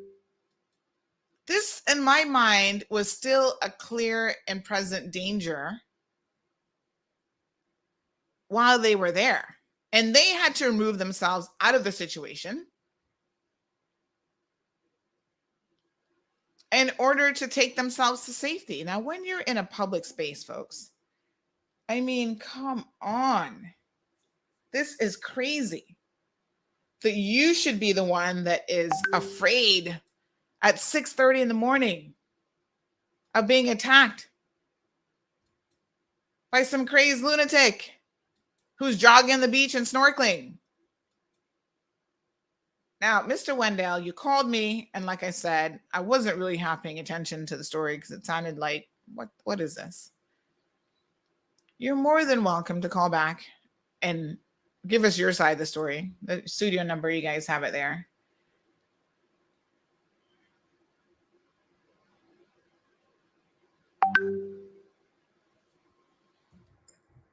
And so,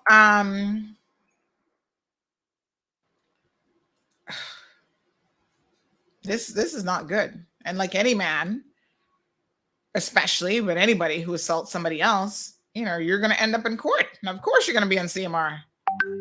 KK says expose is nasty. You know what? His beach, anyone who owns any beach in Cayman, nobody own no beach.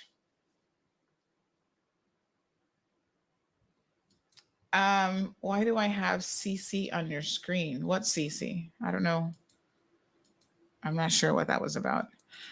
Emma says, sounds like he had just taken his steroids and they were in full gear. A lot of steroids make them aggressive. I haven't experienced it, but I've witnessed it. But poor guy was dealing with the wrong woman. She shocked him. Damn. Burro. Oh, I was like, what? El Rey says, wow, that can't be him. Find that hard to believe. Why?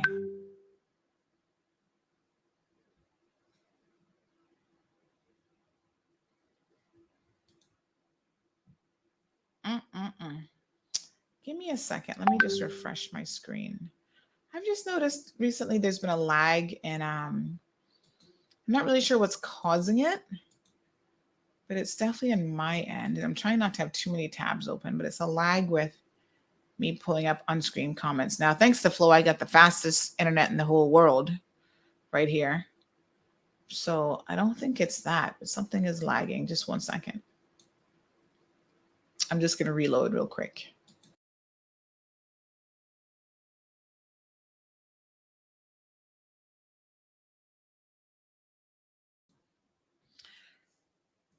So, yeah, this is pretty crazy.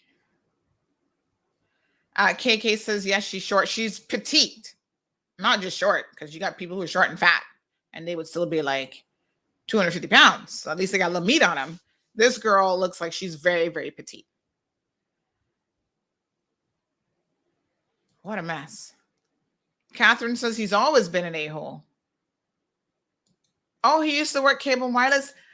That's where I would know him from, because he was telling me all kind of stuff about, oh, I met him at a meeting. No, I would know him from cable and wireless back in the day. Yes.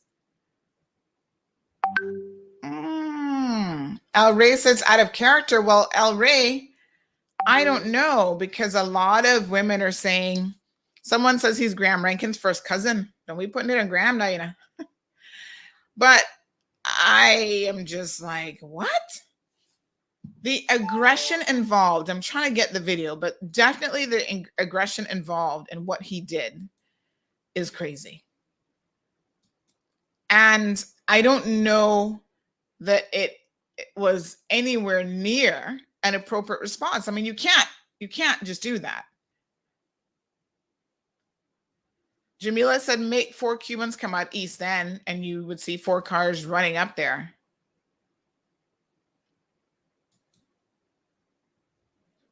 Well, sir, I don't know what happened to you that day. I don't know if this is out of character or what the situation is, but what I do know is that you're going to be facing charges. Now, I've been told that he's been arrested. Like I said, now I can't get the RCAPS to respond to their emails. I sent an email last night trying to get confirmation.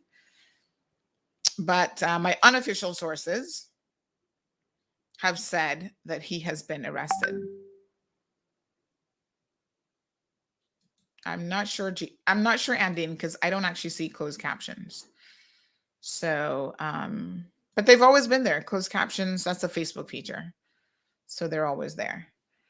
Melinda says, thank you for posting, as I would like to stay very clear of him and or call police if he's on the same beach when I might be there with my kids or family or friends.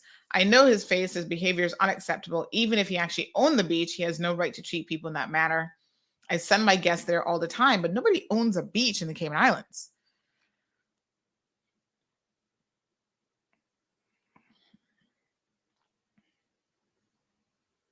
So Marshall says, it shouldn't be hard to believe. There's a lot of people who are well known in this community who are a bunch of idiots with a nasty attitude. KK says that old man must be horny. I swear, I don't think that's what it was. I mean, I don't know what the aggression was all about.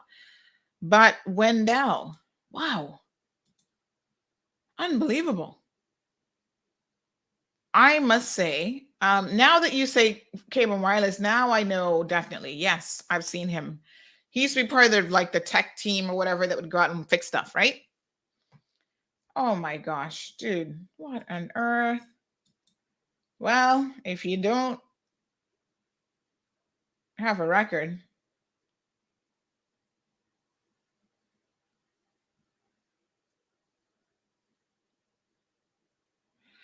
oh, so someone said if the girl is who I think it is, her dad used to or still works at the Compass. Oh, that's why she gave them an exclusive. No problem. That's all right.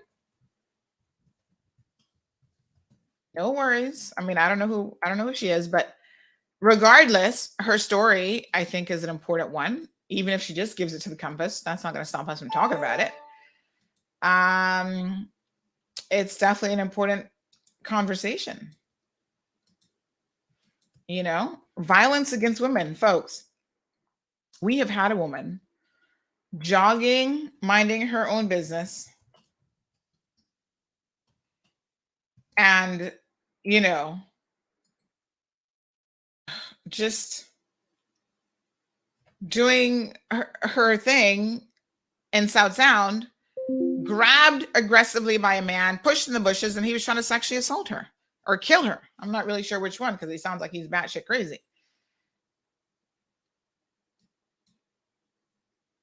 And so, my God. Absolutely unacceptable.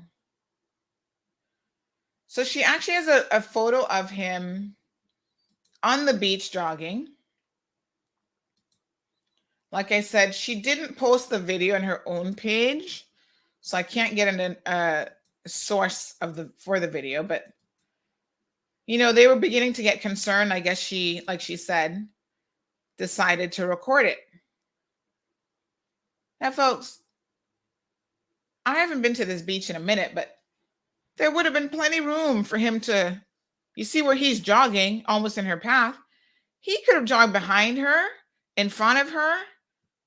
Like, I'm not really sure why 3 women on the beach, petite, at least one of them extremely petite, would have been taking up so much space that you couldn't just jog around them. What's the big deal? Wow. And to kick a phone 40 feet in the air or 40 feet away.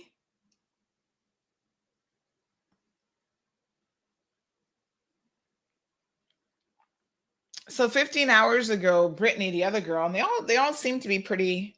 I'm just having, this is Jolene. She's not a big girl either, but she says something.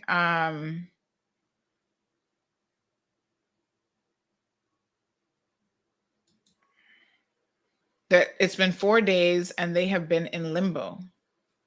She's a chef, looks like. And basically the police hadn't done anything. Now, I understand, of course, once it hits the media, the police always then jump up and do something. So my understanding is that he has been arrested. Or at least they're intending to arrest him. Wow.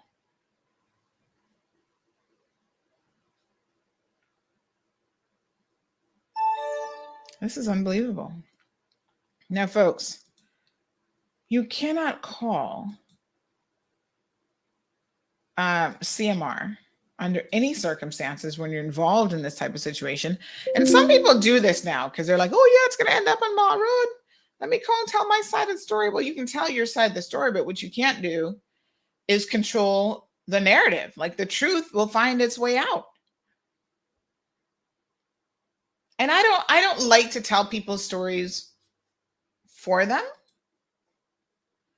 I like for people to man up or woman up or whatever and come and tell their own stories. Now I know, especially when you're a victim, that this can be very, very difficult of a position because people are legit traumatized and afraid. You know, even when Odie reached out to us, she contacted us about getting her story out there.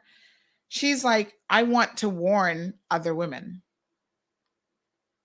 If you're out there jogging by yourself, you need to be vigilant. You need to be careful because Cayman is not, I hate to say it, as safe as we all want it to be.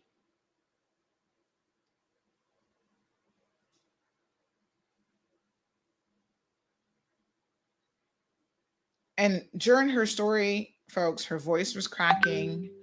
You know, she said she wanted to go on camera. She didn't have a problem showing her voice. She was still bruised. You could still see the marks on her neck where this guy threw her down and grabbed her and was trying to choke her out. And I thought it was so brave of her. Like, my God, she was giving me goosebumps the whole time that she was talking about her ordeal. And it's not every victim is the same, and not everyone is going to have, you know, sometimes we call it courage when people come forward and speak up. I think it is extremely courageous, but I don't want to use that word as though I'm saying that people who aren't able to do that are somehow cowards, because it's a very difficult thing to have to do and to have to deal with. But people who do come, you know, I prefer for them to tell their own story because they're going to be able to tell it like it is.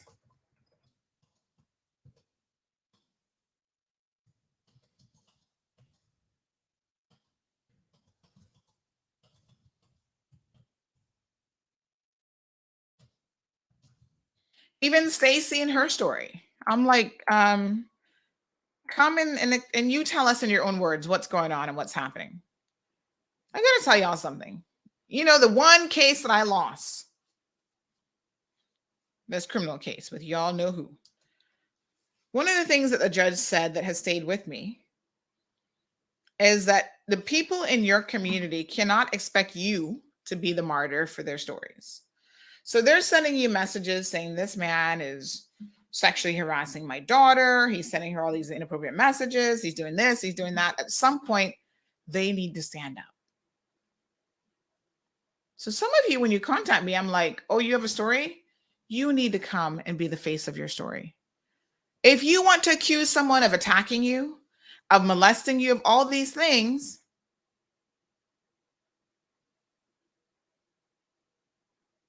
you've got to come forward and do that.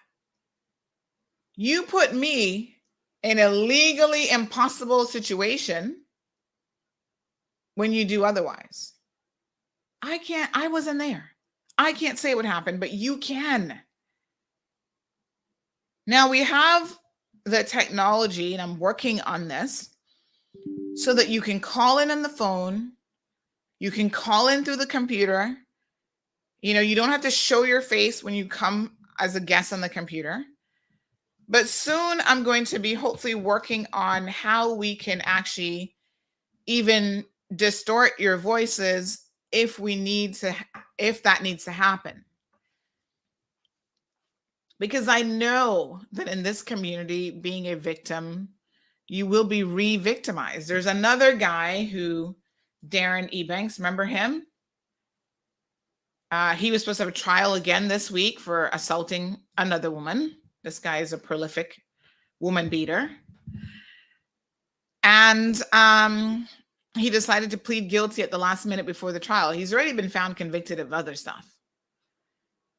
You guys remember him? He's like the one with unbelievable road rage. Like when you see guys like this, I appreciate the comment about, are these guys on steroids? Because, you know, when people are doing drugs or steroids, like that's how they get uncontrollable and they just, but apparently some guys are just like that anyway. They just have anger management issues. And they will tend to take it out on mostly women if they can. But as a community, if we want to stay safe in this community, folks, we have really got to do a better job at informing and letting people know who these perpetrators are. So listen, you guys know my position on the sex offender registry. I've been begging for one for must be 20 years now. I have honestly lost count. And it hasn't happened. And I think we need a registry for other things too. Because there's some people who are so dangerous but can remain so undercover in a society. Domestic abusers, right? They go from one victim to the next victim to the next victim, and nobody talks and nothing oftentimes gets done. And then they leave a whole slew of victims in their path.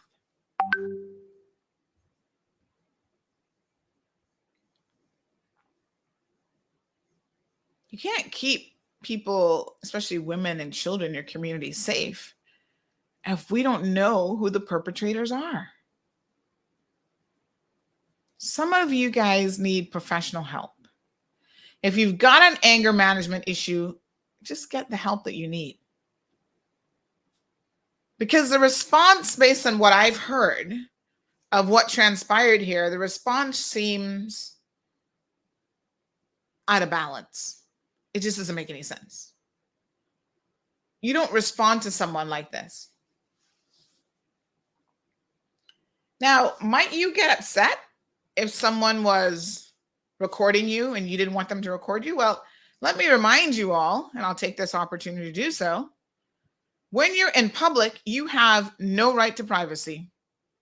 So you're running on a public beach, you don't have a right to privacy. So if somebody starts recording you on the beach, well, you shouldn't be doing anything that you should be all that concerned about. The reason that they started recording him, this just wasn't women randomly like, oh, we're going to record him, is because they were starting to, as the young lady said, feel threatened. And Dean says, oh my gosh, I know him. He's a really nice guy. Not saying it's not true or not true, but there's always three sides to the story: their side, his side, and the truth. I'm very disappointed in him if it's true. Well, the video kind of speaks for itself. I'm trying to get a copy of the video, but Ms. Morna says, I know him and he's a nice guy, but I don't give him right to disrespect women or anybody for that matter. Jess says she gave Compass the video, but CMR must get her story to the masses. Well, it's shocking and it's unbelievable.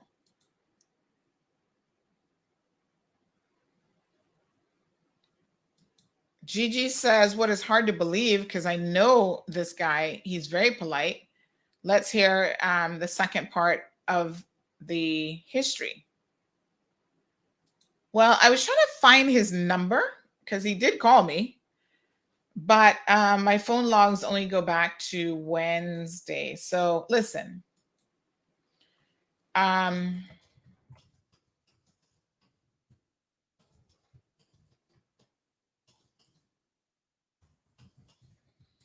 Mr. Wendell, feel free to call us back. The number's there. I'm sure somebody's telling you you're on CMR right now. Feel free to call us back so that we can hear what you have to say. The invite has been extended to the three ladies as well. Because at the end of the day, there's nothing that anyone can do. If they haven't touched you and there's no threat of violence, there's no reason why you should be touching anybody else like that. There's no reason why you should assault anyone.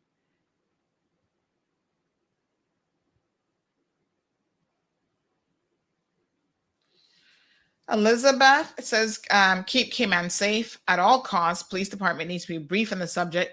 And their response to me is a little bit concerning. Natalie says, this happened to me and my friend years ago, and it was taken to police and nothing was done. That's like, what? And you know what I always think is crazy? When you call the police, like you've called 911, you've made a report, and then they ask you, well, what do you want them to do? Or what do you want done? It's like, do your job. Just saying, do your job. That's what we want done. It's just weird. What do you mean? What do you want us to do? Arrest someone who just assaulted me? That's normally what you do.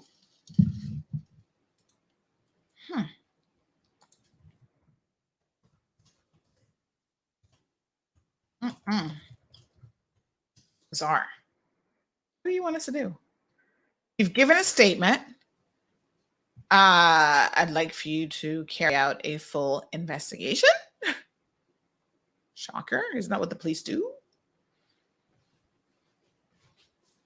I think they need some more training.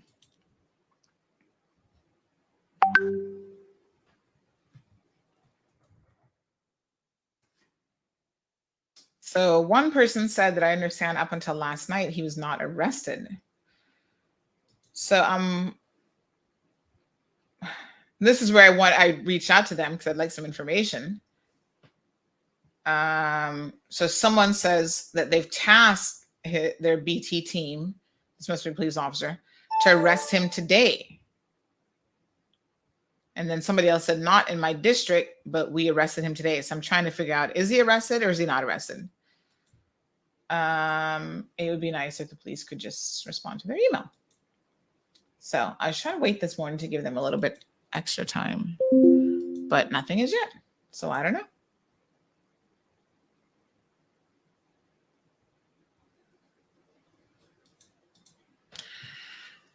I don't know.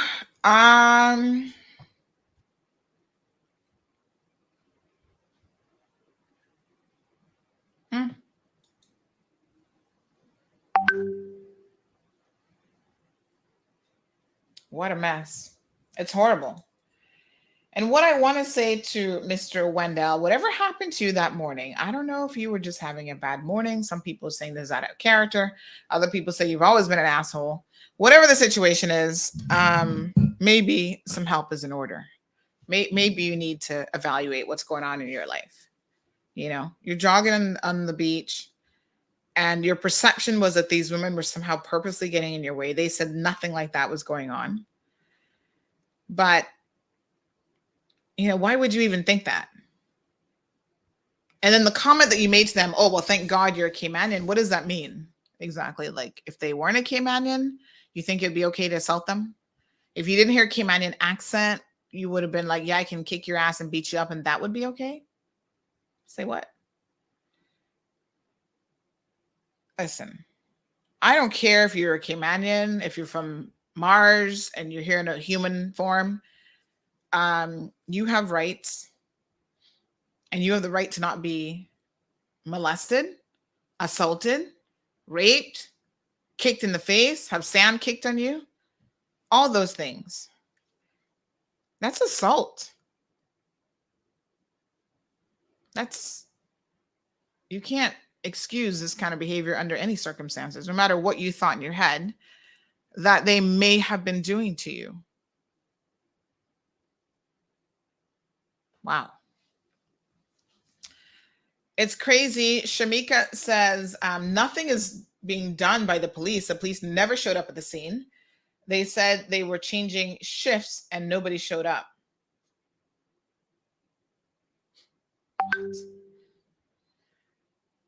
Sometimes I do wonder about the police. Because yes, they do 12-hour shifts, 7 to 7. So if this happened at 6:30, they were on the beach, close to 7. But somebody's about to get murdered and it's 7 o'clock and you can't show up because you're changing shifts. Come on, people. RCIPS, get your shit together. That doesn't make any sense. Surely you have a contingent plan for when things are happening as your shift is changing over. Crime doesn't stop because it's 7 a.m. and 7 p.m. and ooh, the police are changing shifts, so we can't do anything right now. It's like, what? Come on. Do your job, build confidence in the community. And I know a lot of officers out there, they're working super hard and they're saying, oh, we're doing this, we're doing that. Well, this is the kind of stuff. Even if this 1 in 5,000 reports, it's these stories that undermine, the public confidence that everybody has in the police. This is beyond unacceptable, Shamika. This is just, it's disgusting. And, Mr. Wendell, my God.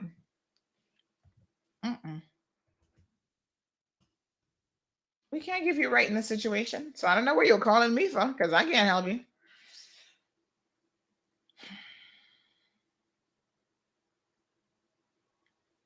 Wow. It's horrible. Marshall said he must have been on something. No normal person would go on that way, especially to females so early in the morning. It is very, very bizarre.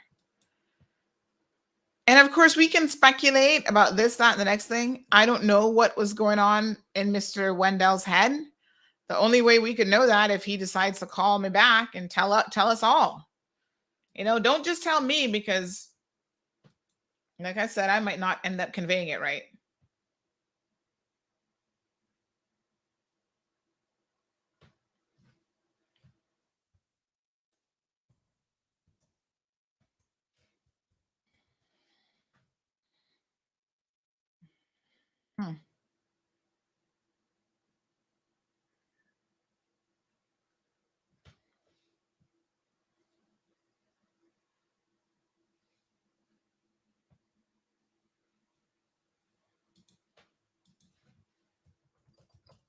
What a hot mess.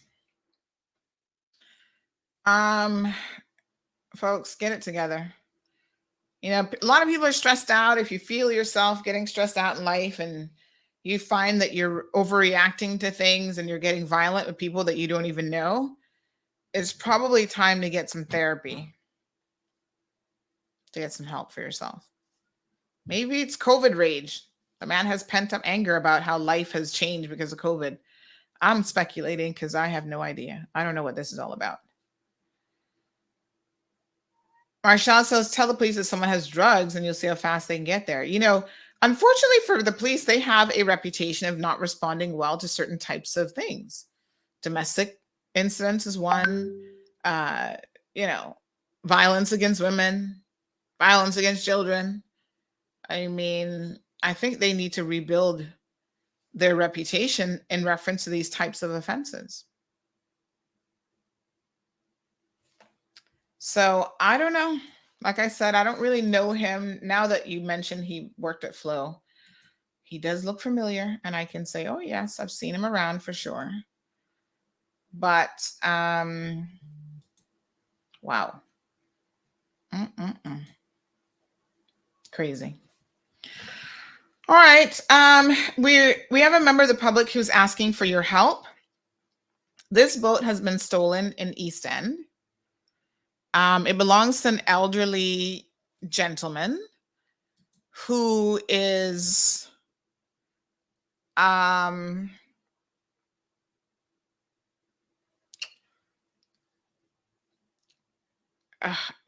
his sister called and she said, Miss Sandy, his only little joy in life is the fact that he is able to go out fishing. He has this little fishing boat. It helps him manage in life. I guess he can get his little fish and probably eat and whatever. And so they were shocked when someone stole his boat. Now, they had stolen the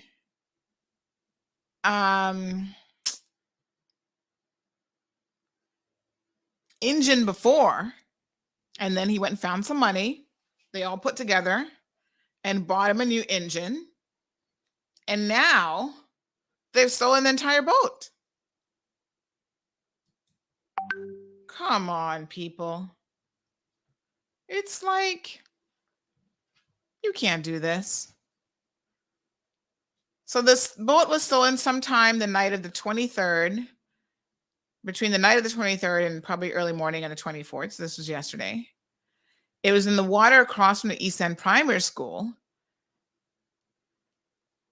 And so they're asking anyone who has seen this boat, it belongs to Mr. Lawrence Rankin. This is all that he has for a little enjoyment and income, to please call his sister, Miss Janice, at 929-5656. Come on, folks.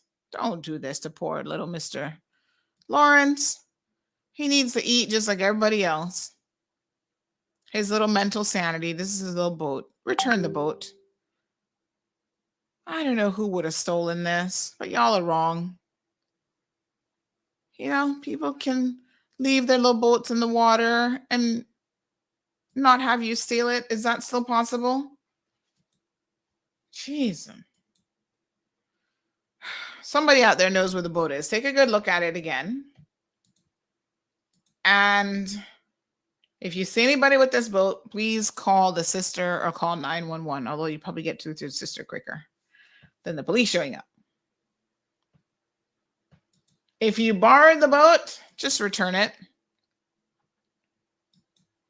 I don't know what you've been doing borrowing a boat.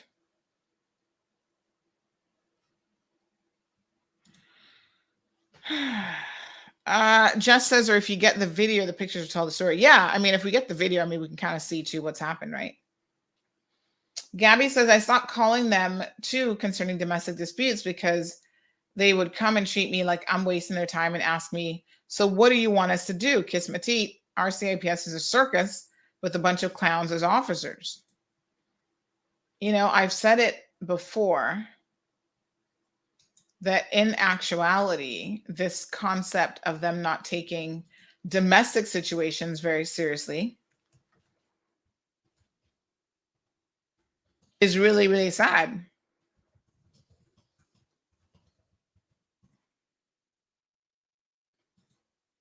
And it's a repetitive story. I hear it all the time. Perla says, police sometimes they don't listen, protect, or react to anything. So they need to change their motto.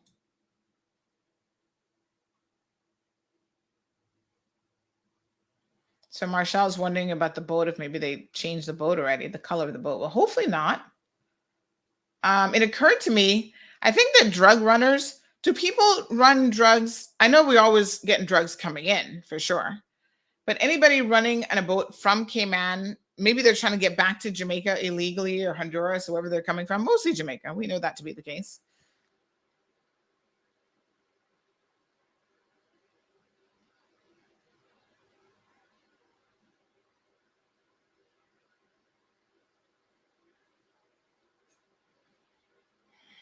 Ciao. Jess says, what a crying shame. The thieves at it again. Yeah, Gabby says the boat probably already is in Jamaica. I was kind of wondering how many boats leave here and go the other direction. Because that little boat, I hate to say it, but that'd probably be ideal for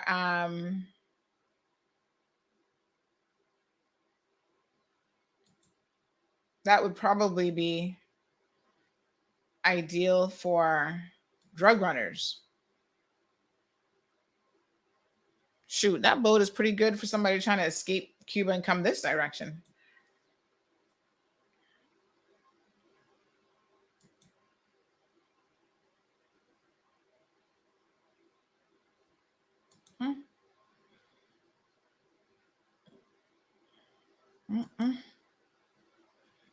Return Mr. Lawrence's boat. We're begging you. The poor man needs his work.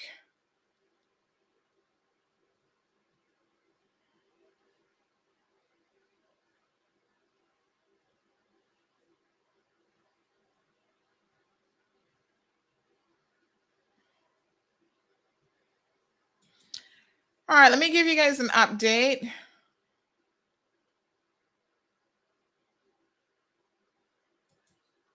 About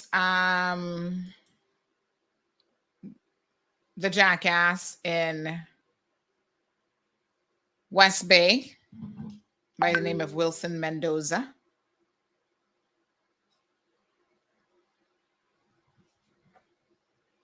Emma says maybe they think domestic abuse is normal behavior because it's what they know.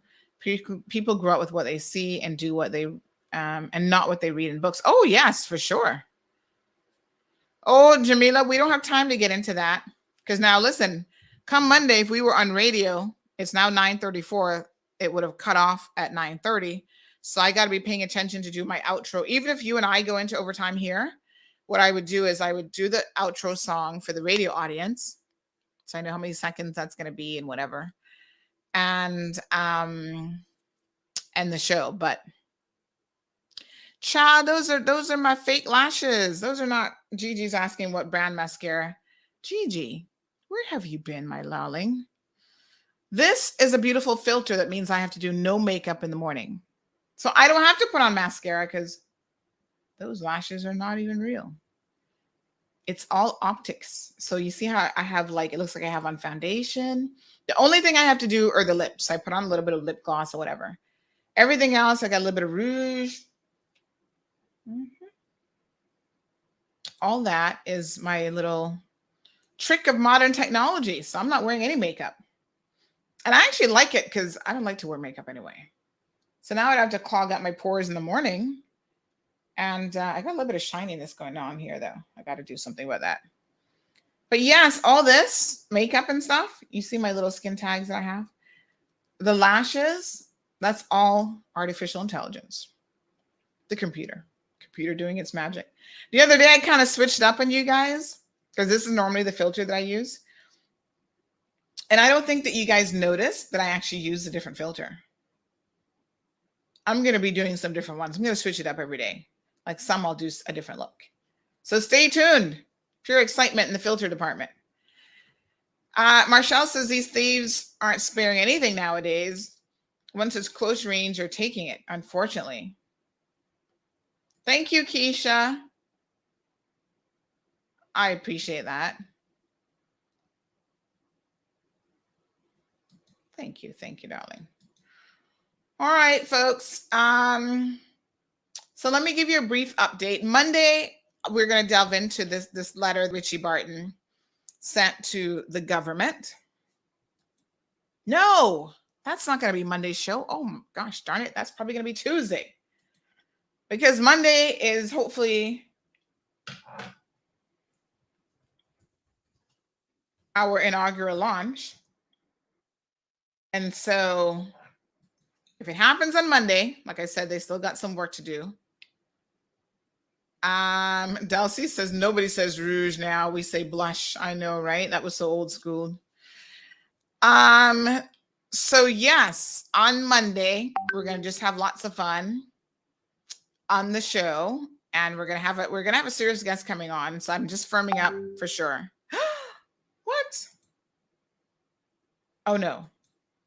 Okay, so I'll fingers crossed it's still Monday. So yeah, we're not going to do that Monday. So let's plan for Tuesday to have this immigration discussion. I'm aware of what y'all thinking. What a mess.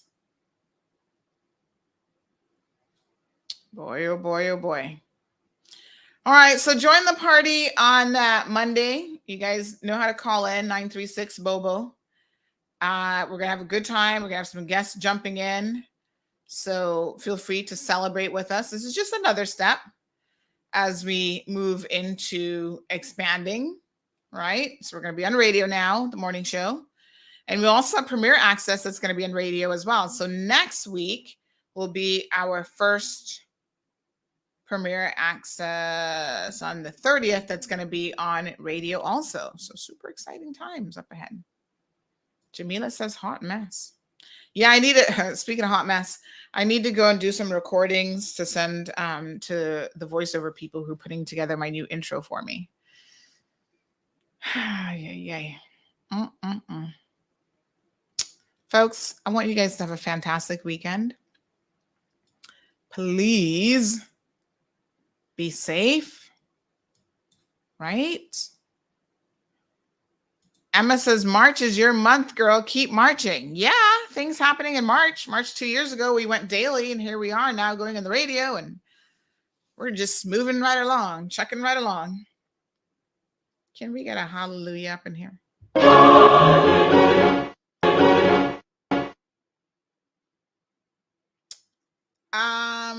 So thankful for everything. Don't ever take anything for granted in life, because 1 minute you're up and the next minute anything can happen. So I, for one, am really, really thankful. I'm thankful for all of you. Yes, Gigi, reminding everybody, please don't drink and drive this weekend. I'm thankful for all of you. I'm thankful for life. I'm thankful for my family. I'm thankful for health. Just everything. Yesterday, I'm thankful that a project I've been working on forever is finally completed. So I've been doing my little window renovations. I don't even know when I started, but it's been well over a year. This project has taken a while because my house has like 1 million windows. So I've been doing window treatments, doing these, what are they called? Plantation shutters. They're really nice, except they're expensive. And I ain't got no money to be doing 23 windows at one time. So I've taken my time, honey child. I'd be like, okay, let's do the office window this month. And then we do this next window. And so finally yesterday, some of you might have seen that I had some blinds up for people to grab. And they went like hot cakes. They were gone before you knew it. And so whenever blinds would come down, I try to donate them because they're perfectly good blinds. And, you know, there's people who need them and people are in need. So I'm glad that other people can use those. And so, yeah, so that little project is now done. There were 2 rooms that were left. And those 2 rooms got finalized. And, you know, window treatment, it's a cosmetic thing, but it can make a room feel so much lighter and different depending on what you have on the window. So praise the Lord. That's done. One less project. Perla says, don't drink at all. Oh, Lord, Perla. You might be going overboard now because these people are like, listen, honey, chill. That's like telling people don't have sex. You can't tell people not to have sex. You know they can do it anyway.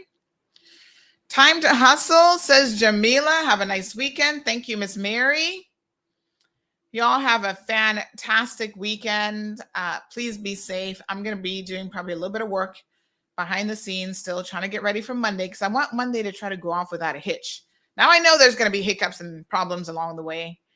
But, you know, we want it to be as seamless as possible. Sounds like a plan. Beautiful. Caymanians, non-Caymanians, my Jamaican friends, my Honduran friends, my American and Canadian friends, all of you, I'm wishing you guys a fabulous weekend. Be kind to one another. Show a little bit of love. Don't beat anybody up because you'll end up in Mall Road. And I shall see you guys on Monday morning, bright and early. Get up now. Make sure you're here at 7:30 for the party. Be safe. Thank you for tuning in to another edition of The Cold Hard Truth. Make sure to check Facebook for showtimes and more information and the latest news at CaymanMarlRoad.com. Subscribe to our IG and Facebook pages to get the latest happenings.